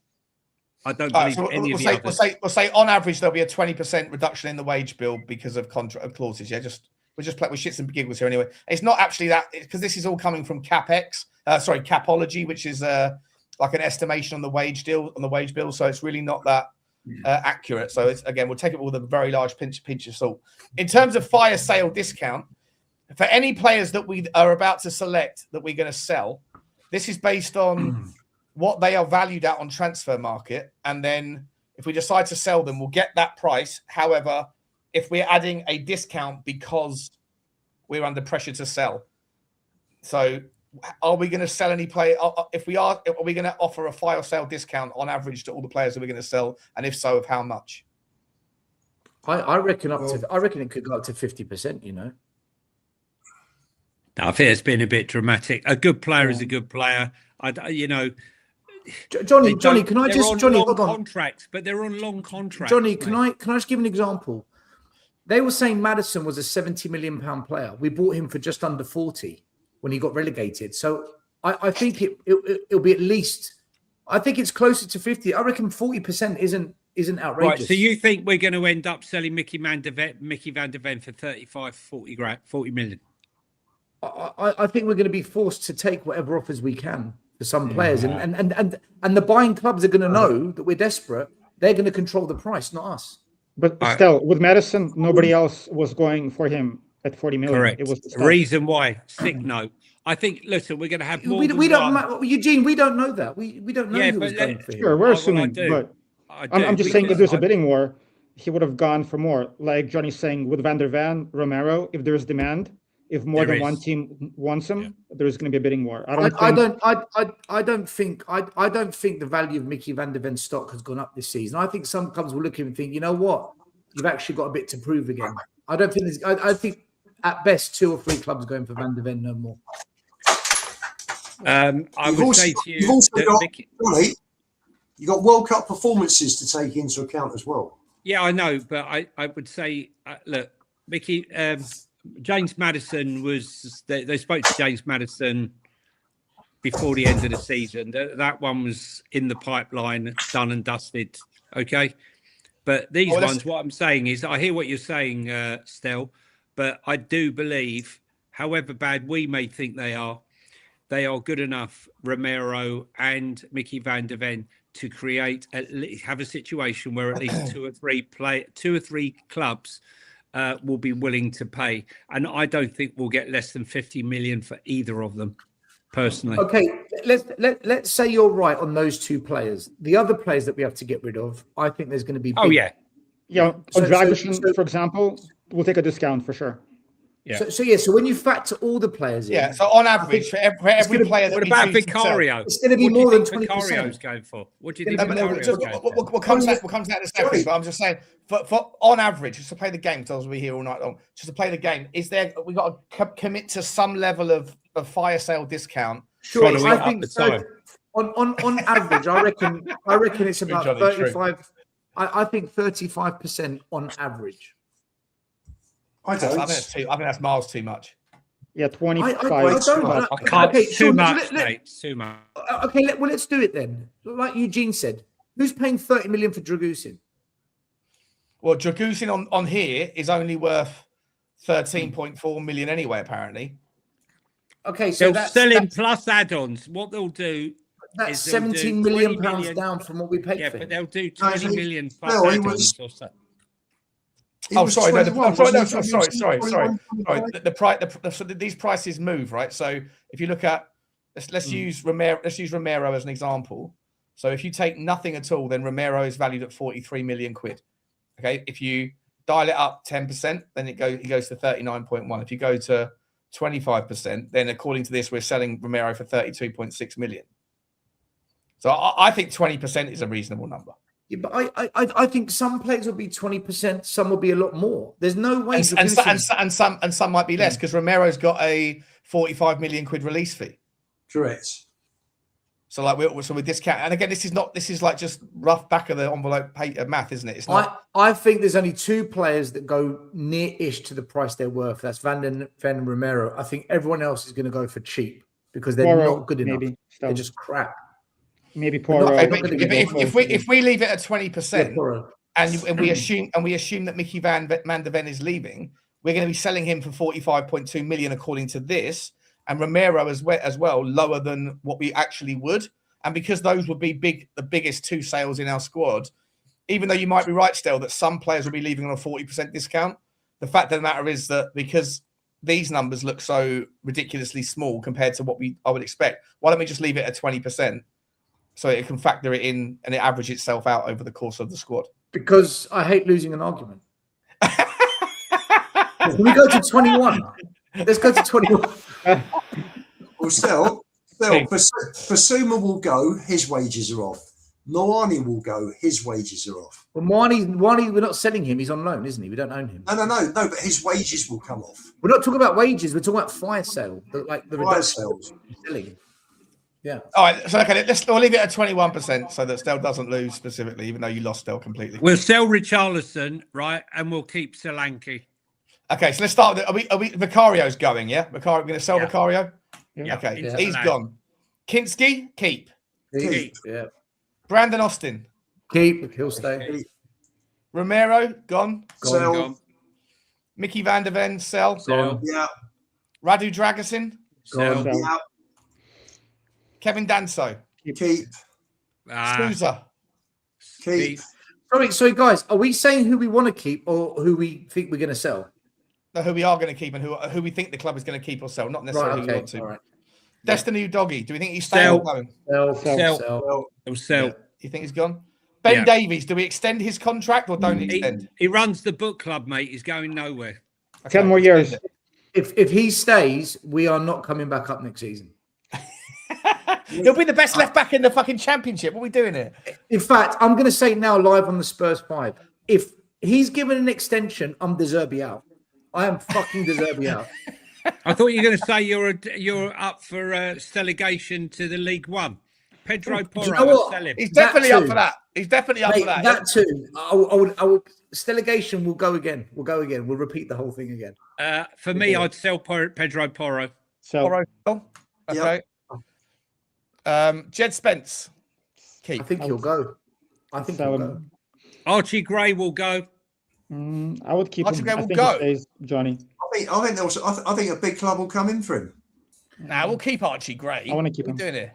I think Spence and Archie Gray both go. I think both of those players will go. We've already sold 6 We're players. selling everybody. It's a fire sale. You can't have a fire sale and keep everyone. Yeah, but Johnny, sorry, Sean, Jed Spence, I don't think is going to want to stay. Archie Gray, another club will come in and put a decent bid for him. I think they're both going to go. We're gonna have to put in buying play. We have to put in replacements in this calculator then in a minute. Yeah, but we're just talking about the ones we're going to keep and sell, though, right? Let's do it by vote. Hands up if you think Spence is leaving. I think Spence stays. I think he stays. Can I just make a comment here? If he doesn't play the rest of the season because the doggy's fit, there's a chance he'll go. Unless they say, Pedro Porro, we're selling him, and Jed, you're going to be playing right back next season. Otherwise, I think he'd leave. Yeah, I think Porro leaves and Spence stays and plays right back next season. Yeah. All right. Only two of Keep us him. put our hands up, so Spence stays. Archie do we all agree Gray. Gray goes? I think he's gone. Why is he going to go? I think he'll be like a massive Man part U. of the rebuild, isn't he? I think Man He's not United going to like Man him, U. yeah. He ain't that good. All right, Make him can- captain and keep him. Can we vote again? Right, hands up if you think Gray's going to leave. Right, he's gone. Lugo, I'm disappointed. He's gone. Archie Gray's gone, is gone. he? You guys are Yeah. fucking idiots. What are we doing here? Oh, why is that emoji? Someone's put an emoji in there to doesn't appear for anyone else. Okay, that's interesting. Pape Matassar. Get him out. What? Get him Where's out. Archie Gray got an emoji? I don't know. Look, that's so weird. I that- did is that not set because- this up. I Is did that not set this emoji? up. Is that Lubo? Is that an emoji of Lubo? It means he's staying. So It means he's staying. Yeah. keep Pape Archie Gray. Matassar. What are we doing with Pape Matassar? Get him out. I think he stays. I get him out. I get him out. No, Guys, but hold we're on. we're Forget what currently we- selling. We sold 8 players. It's not what you want. It's do you think he'll stay and play in the championship? I think they're Pape selling Sarr will everybody. stay. They're going to think he'll sell stay. everyone and get a whole load of free transfers. Bring back the kids. They'll have Will keep Lancashire, keep Alfie Sarr. Devine. We'll come to the loans in a second. There's a whole section for that. So what are we saying? We're selling Pape Sarr? I don't think we are. I think that's I crazy. think so. Well, Eves okay, let's Bissouma. vote. Are we extending for Eves or are we No, Gone. no extend? no chance. Rodrigo Bentancur. Sell. Sold. I'd keep. No, It's I'd not keep him what as you well for want. minute. Yeah. Lubo. It's what we How think many- we're going to how do. many- how many times- how many bit times, don't you Lubo? get? What do you understand here? Ah! Fucking hell. Lucas Bergvall. Are we loaning him out? No, keep. No, we keep. Conor Gallagher. Okay. Do we loan him out for a year then? Get him out.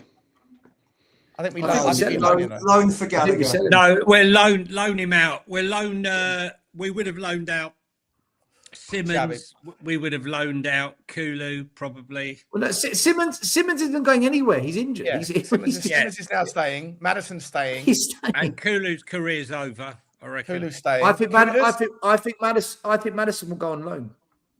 Kudos will will loan. demand to leave. A Yeah, loan. It'll be Kudus a loan will for him. sell It'll be a him. loan for him probably. Yeah. Wilson Odobed's out for this season. Dominic Solanke Oh, he's going to have to keep him, won't we? Dom Sawanki. and Richarlison we sell. Yeah. Get him out. Yeah. Yeah. And Matisse Tell we keep. Or we loan. Yeah. No.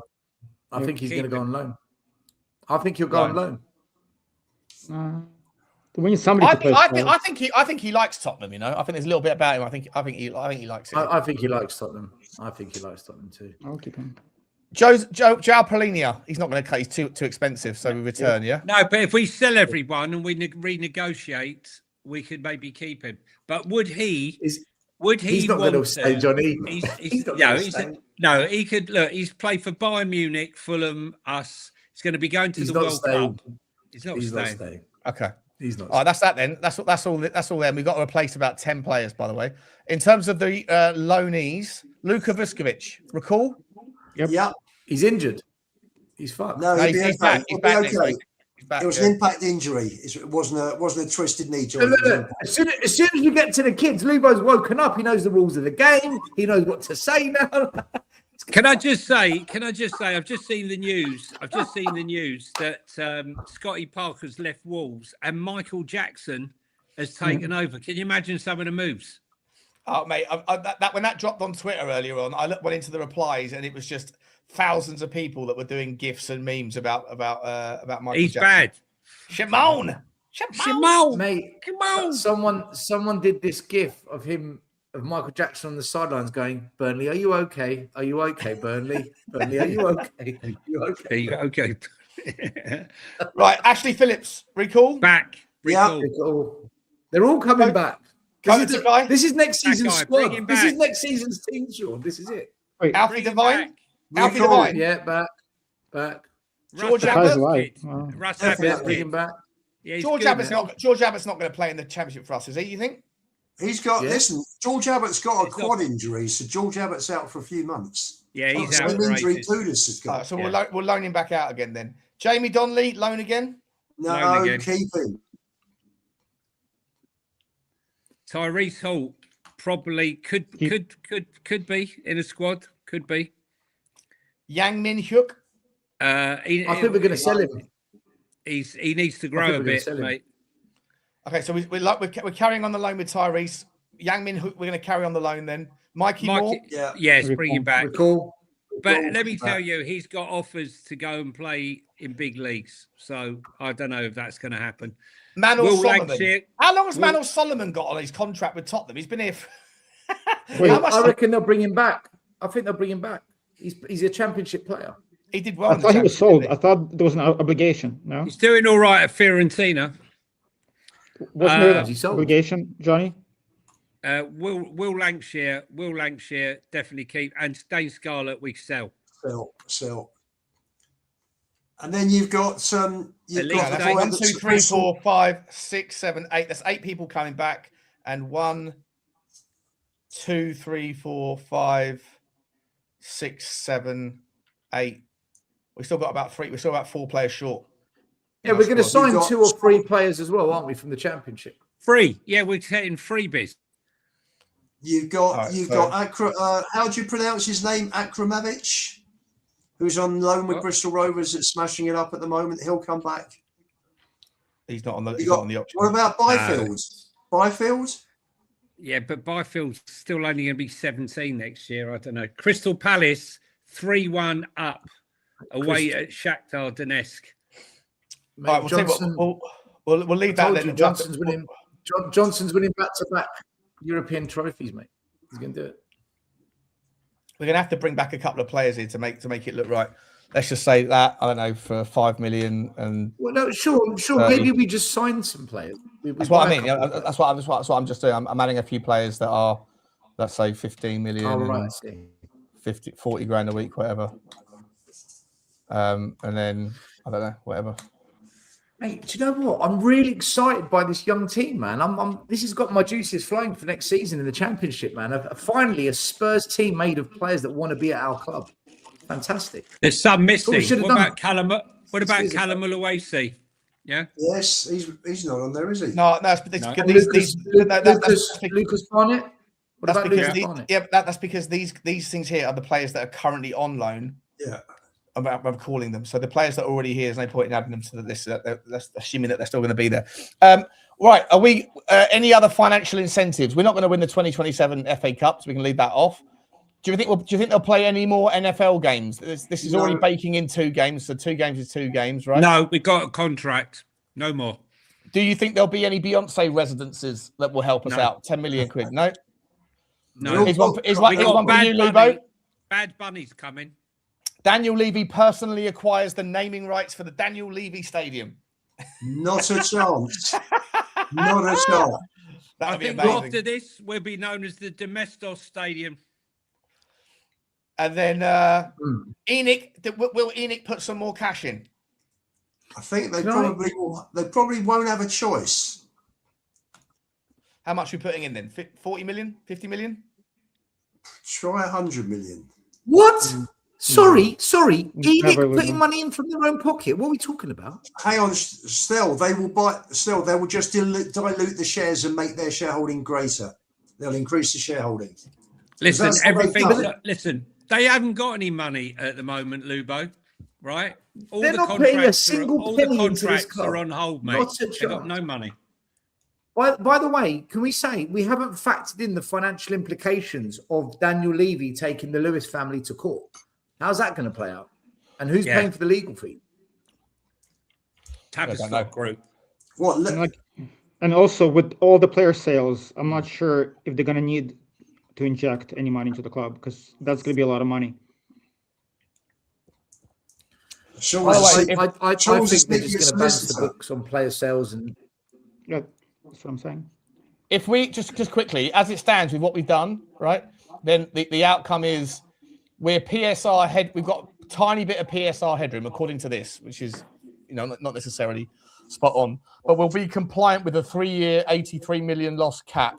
But we've got a negative cash position, and that's based on all this stuff. If we were to be a little bit more in the line of where Stelios is talking about, where if you put the 25% on the fire sale discount, and let's say that there was also not that much of a discount on the relegation wage, and you drop it down to say 10% overall.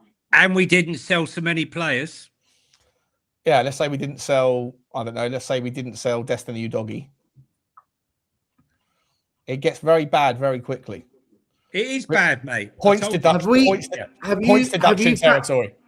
Have you factored in the parachute payments? Yeah, it's already factored in. Yeah, it's factored in up here. This is why the Lewis family are going to have to raise some money, raise some funds, and put money into the club. They've already been trying, Lubo. Sean, sorry, Sean, can you scroll back up again? Can I just see that? Hold on. Wait a minute. Johnny, are you saying that they're looking for outside investment? I'm talking about the Lewis family actually putting money in themselves. Well, they did say, didn't they, that when they put the 100 million quid in December, they did say that there was more behind it when the club decided what they needed. Yeah, well, in fairness, the net spend in January was 13 million out of 100. Yeah. Interest payments are going up. Yeah, so what they'll be forced to do is sell more players. This is points deduction territory where we are. So if they do put in, mate, it's bad. If they put in 50 million quid, they put in 100 million quid, then we might have cash to spend, but it doesn't change our PSR thing. We're still in points deduction territory. And this is the lesson ENIC are going to learn, and they will never ever do this again, ever. This is the pain they need to go through. This will teach them once and for all. I don't want them to go through it. It doesn't help us out. Yeah, but what about us? Like we've got to suffer the pain as well, just because. Well, fans had an opportunity to protest, to boycott. They didn't want to do it. Protest don't make any bloody difference. I feel sorry for Johnny and Lubo who attended the protest. Even you, Sean, who agendered protesting for. What do you mean, even me? Even me? Because you only went there for content purposes, right? And to drink some magnums with some friends. The 2% of the match day fans that actually attended the protest, I feel sorry for all of them, and my heart bleeds for all of them. And I genuinely feel that you've still never convinced me. I know how sure and certain you are that if we protested, but the 98% of fans that go to the games on a match day who didn't give a flying shit about doing anything, this is the consequence, right? That's how it plays out. What do you think would have if 20,000 people protested a couple of times? What difference do you think that would have actually transitioned to in terms? We would have got Frank. We would have got Frank out in January, not delayed it till bloody March. Brought in that idiot Tudor who absolutely crucified us. Maybe we would have bought a few more players other than Conor bloody Gallagher. But you could also make an argument. You could also make an argument. ENIC sort of, we sat there. Sean, I remember back in December on this channel, we were all arguing left, right, and centre. Oh, ENIC will fix it in January. This will be the real test. Now we'll see what ENIC are about. What did they do? They did nothing in the transfer window. And then they had the audacity, the absolute scandalous behaviour of coming out after the window and saying, we couldn't find anyone good enough. We couldn't find better than what we had. And we said, let me ask this, that's fine. If Daniel Levy had still been here, do you think that he would have made a decision to sack Thomas Frank earlier, and would he have left our January window in the shape that the other guys left it in? Because history would tell you that he makes decisions earlier, right? Daniel Levy is the same person who hired Frank, hired Vinay, and hired Lange. Levy got us in this mess. He didn't. First of all, he didn't hire Vinay. Charrington hired Vinay. Yes, he did. Charrington hired Vinay. And Vinay hired Lange. He hired Lange. He hired bloody Lange. Right. He's been a disaster. But Daniel Levy, disastrous appointment. Allow me some wiggle room here. Daniel Levy has history of when the top four looked in jeopardy, he would go and spend more money. He wouldn't spend money to get when top four looked safe. He wouldn't spend. When the top four thing looked in jeopardy, he would spend more money. So Daniel Levy spends money under duress when the threat of damage to the revenue streams are there. So Daniel Levy, had he still been here, first of all, would have probably sacked Thomas Frank earlier. Second of all, would have spent more money in January. And you guys take a lot of credit that because of the protest, Daniel Levy is no longer here. So you could, in a 180 weird fashion, blame you, Stel, and those who relegated, those who protested for Daniel Levy not being here, and me, and you were there. Don't you me, Stel. In the mud. Can you imagine the headline? Butler gets rid of Levy. Hey, what a headline! But Butler was there in a donut costume. He turned up in a donut costume. No, it was a flip-flop costume. It was a flip-flop costume. That's it. Yeah, so arguably you can say those that protested have actually got us in this position. So Listen, I blame the protesters. If Levy was here or not, eventually we would have been in this predicament anyway, because the way this club's been run for the last 6 years has been nothing short of negligence, man. This was coming at some point, Levy here or not. This was going to happen. But listen, last year, I thought everyone said that last year was the warning. That can't happen again. It got worse. It actually got worse. And everyone said to me that last year, Ange had to go because of last season. We've freaking got worse, which proves the owners. Well, January is a massive fuck up, wasn't it? January was fucking huge. Absolutely huge. Yeah, but Johnny, Huge again, mess. how many bloody Spurs fans were saying, this is it now. They've got to back the manager. They've got to show us what they're made of. We This all is the know new-" that. It's no point just Yeah. I feel like it's eat, sleep, repeat. We know that. What I'm saying to you is, when you look at it, right, they spent a bit of money in the summer, what have you, with Kudus and Simmons, and had they worked out, it might have been different. But it was the comments in January by Johan Flange that really, West Ham made a statement of intent. They looked dead and buried. They went out and signed those players to try and get them out of the shit. And if they hadn't signed those players, they definitely would have been down. Well, as we sat there with some arrogance on behalf of the board and Johan Lang to come out at the end of the transfer window and say, we're all right. We don't need any players. This is after Kudus has been ruled out. This is after you've sold Brennan Johnson. It's unforgivable, and heads should roll. If this was a corporation of business, he would be long gone. And the fact that they're talking about him staying on is mind blowing. Yeah. Copy that.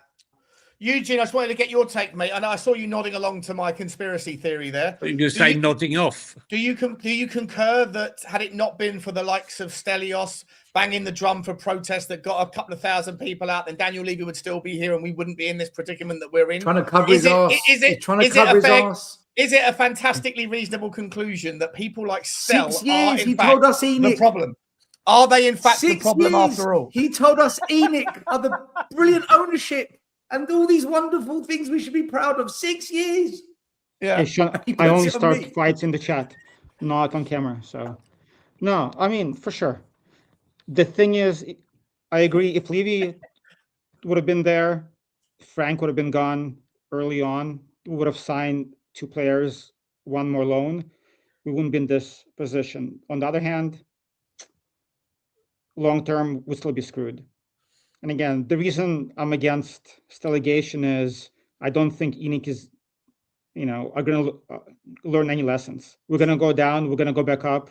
They'll change some things around, and we're going to end up being 5th or 6th or 7th again. Same place where we've been for the past decade. I don't think it's going to kick us on to challenge for any honors. We're just going to end up where we've always been while wasting 2 or 3 seasons rebuilding the squad. So for me, just in summary, Stel is responsible then for the predicament we're in. He is in fact the problem. 60%, 65%. Okay. Yeah, I thought so. Great.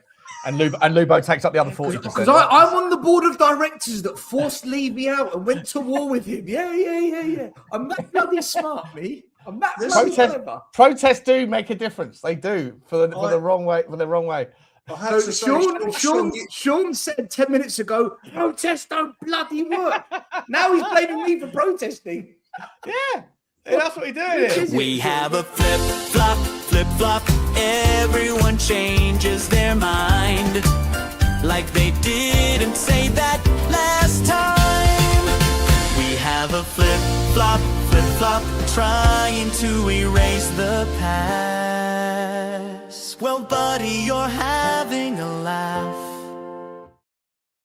And by the way, do you know what with our luck what's going to happen is we're going to go down, we're going to break some PSR rules, we're going to get a deduction, we're going to end up in League One somehow. Yeah. With our luck, I wouldn't be, that's Tell what me. happened. Do you know?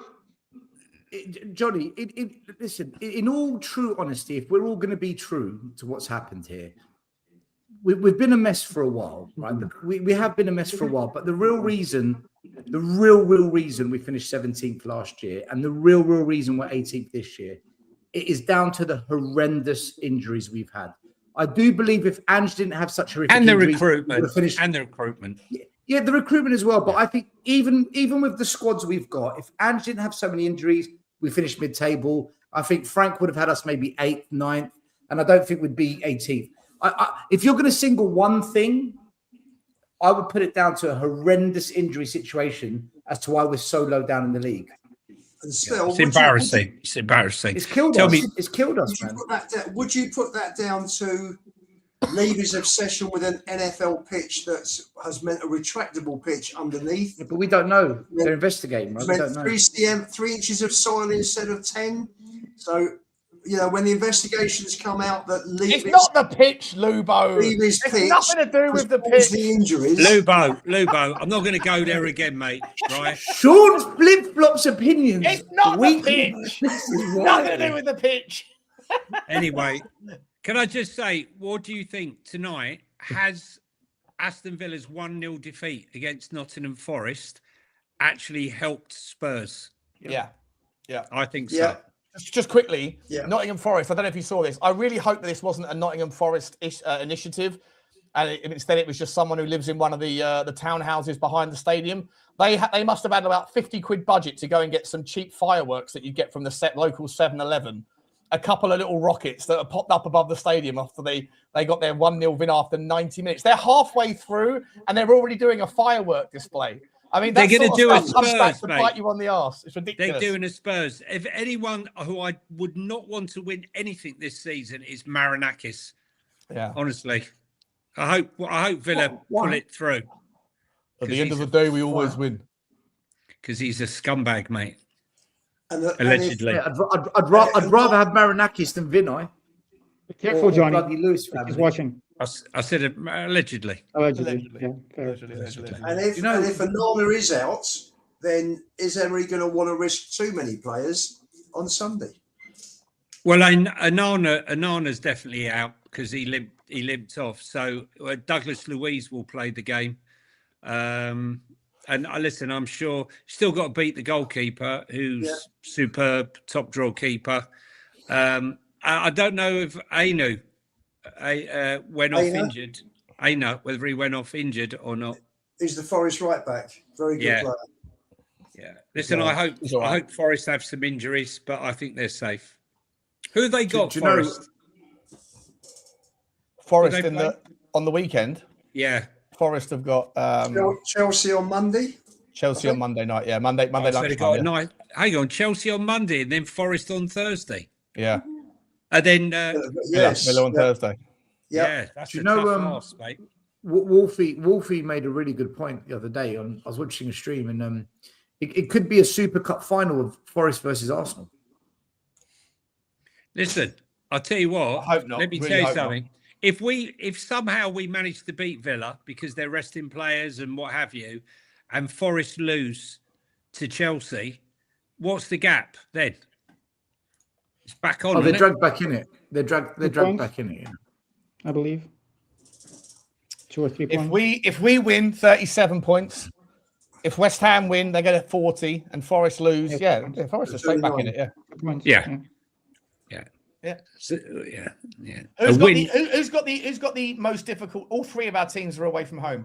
West Ham are away at Brentford. Forest are away at Chelsea. Spurs are away at Villa. Forest have got the hardest running.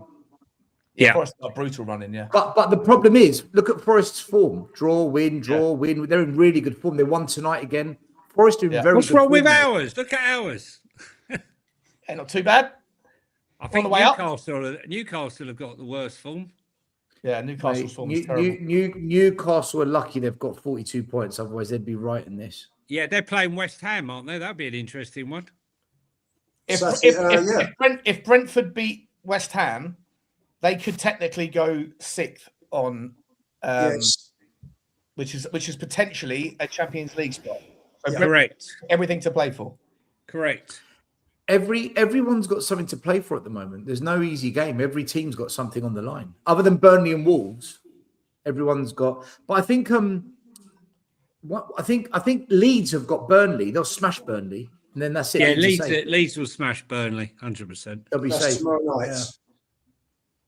It's going to be I think Leeds interesting are to gonna watch win that. Chelsea to see if they get a bounce because they've been shocking recently. Well, they won the FA Cup game, didn't they? They won Yeah. the FA Cup. Yeah, game. it's a shame that Leeds didn't beat Chelsea because it would have been nice for them to have the FA Cup final. Yeah. Yeah. There's a lot. There's going to be a few twists and turns between now and the 24th of May. The thing is, Spurs have to win one of their next two games to stand a hope in hell. If we don't beat Villa or Leeds, if we haven't won with 2 games to go, another game, I think we're because I truly believe we're going to lose at Stamford Bridge regardless. I think what's his name, Cole Palmer, he'll turn up. Garnacho will have the game of the season. Enzo will have a good game. The guy Pedro, he'll have a good. You just know Chelsea are going to turn up against us, right? The only thing is, it is 3 days after a final, and that Wembley pitch is pretty. Yeah, I mean, I know they got. And they might go out and get smashed if they win. Yeah, they might go if out they and win, they go and get up. smashed. Yeah. I mean, Chelsea fans are saying they would rather send us down than win FA Cup, which for them makes sense. No, They win big trophies. They win big trophies. Crazy. Sending us down would be the ultimate. Hold on, let me reverse this. It's a trophy in itself, isn't it? If you had a choice of winning the FA Cup or sending Arsenal down, what would you take? Winning the FA Cup. Yeah, we're not Chelsea style. Chelsea win big trophies. I know, We but I'm don't. just asking you: if we had an FA Cup final in Arsenal, would you rather win the FA Cup or send Arsenal? Win to the Division FA One? Cup. Win the FA Cup, and please tell me that your answer's the same, Stelios. If it's not, mate, I'm about to cook you. What are we doing here? I would say FA Cup. I'm all about trophies. I would take trophies over. I'm the fan that said I will take 17th if we win a cup. So I'm all right with last season. I don't give a shit that we finished 17th. Yeah. Okay. Lubo? No, definitely. Listen, we haven't won the FA Cup for 35 years. It's about time, isn't it? We were the cup. When we won the cup in '91, we won it more times than anybody else. Yeah. Now we're dwarfed. What's the first in the like? When was the last time Spurs got to the semi-final of the FA Cup? Pochettino, we lost to Chelsea in the semis, didn't we? 2017, lost to Chelsea 4-2. When we played Son at left back. Yeah. Hold on. No. I went to Wembley again. We lost to Man United in the semis as well. We went 1-0 up and then we lost 2-1, didn't we? Was that the year after or the year before? We lost to Man United in the semi-final because We did. 17-18 against Man U. that was the one. Yeah. Then Belly lost the ball out on the touchline, didn't he? And before we knew it, the ball was in the back of the nets. Because Ericsson put us 1 up after 15 minutes, didn't he? Yeah, we went 1-0 up. I think Alexi Sanchez scored for Man United that day. And the ball squirmed under the keeper, didn't it? Who was the keeper that he played that day? I might be wrong on that. Lloris didn't play, did he? I don't know. Right, guys, Is it listen. Cudicini? Warm. Could have been. We're going to round it off, guys. That was Harry's time. Ant LDN says the start of this show killed me. Bravo, guys, I'm dead. Yeah, this has been a very difficult show, to be entirely honest. Like, you know, I'll hold our hands high and apologise. There's not a lot to talk about, so we had to kill a little bit of time looking for gnomes. Yeah, that's what we do here. Content's got content in the most hardest and most difficult way at times. Big up to you, Ant. Thank you very much. Michelle Vaughan. There's going to be loads to talk about on Monday, though. I bet you money. There's going to be plenty on Monday to chat about. Yeah, Plenty. Yeah. Big up to you, Chudini, for the super sticker, mate. Thank you very much, mate. Choo to you. I think that's actually the first super sticker of the night, and it's the last one. So I'll give you that. Big up to you, mate. Choo. Love you, man. Thanks very much for the support. Okay, guys, we're going to leave it there. Massive thank you to you, Eugenie, for coming on, buddy. We appreciate you stepping in. You're always welcome, mate. Well, great debut from you. Stelios, Thank you. when's your next show? Thank you, boys. I just don't know anymore. I have no idea. I've just lost the will to go live on my own channel. I'd rather go on other people's channels. I'm just so. I'm doubling down on rabbit hole stuff, mate. I put out a video earlier on Sean Butler TV, which is a channel I haven't touched in like 10 months, and it was all about that hot bird from LinkedIn, that hot bird from JP Morgan, who tried to have her way with an Indian man who was her subordinate. I'm like, that'll do. Content's got a content. I've got to put something out, but there's nothing to talk about in the Tottenham world. Do you know where there's a little gap in the market and there's a lot of viewing eyeballs on, right? These political shows. Yeah, obviously that. Yeah, I mean, if we're talking about legal stuff that you can put on YouTube, these political shows, they get a lot of eyeballs. And I was just, if you did it down the rabbit hole of politics, that could be a niche that you could really tap into and blow up, you know.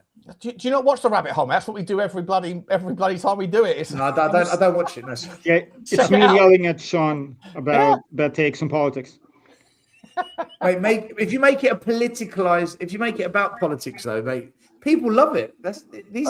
Some people do. The amount of messages I've received messages saying, Butler, you're a left-wing liberal fucking woke tard. I've been called a fascist, a right-wing racist. I've been called everything in between. Devil worshipper. Yeah, devil worshipper. Yeah, on the spectrum, I've been called. That sounds like a flip-flop. Well, that's what we do here. You know, flip-flops are going to flip-flop. All right, guys, we'll leave it there. Please like, subscribe, comment. Don't forget to check us out on OK Jersey. Get yourself some good clobber, some athleisure wear using code 5 at checkout. Big up to them for the sponsor. Don't also forget to check us out on the podcast side. Search for Spurs 5 on any of your major platforms. Get acclimated with the leisure wear. We love that. We love that over for the American audience. All right, guys, we'll see you on what day is it? Monday. We'll see you Monday. Big up to you all, and we will see you next time. Like, subscribe, and comment. And as always, come on, you Spurs. Bye, Jeff. Eat a cow.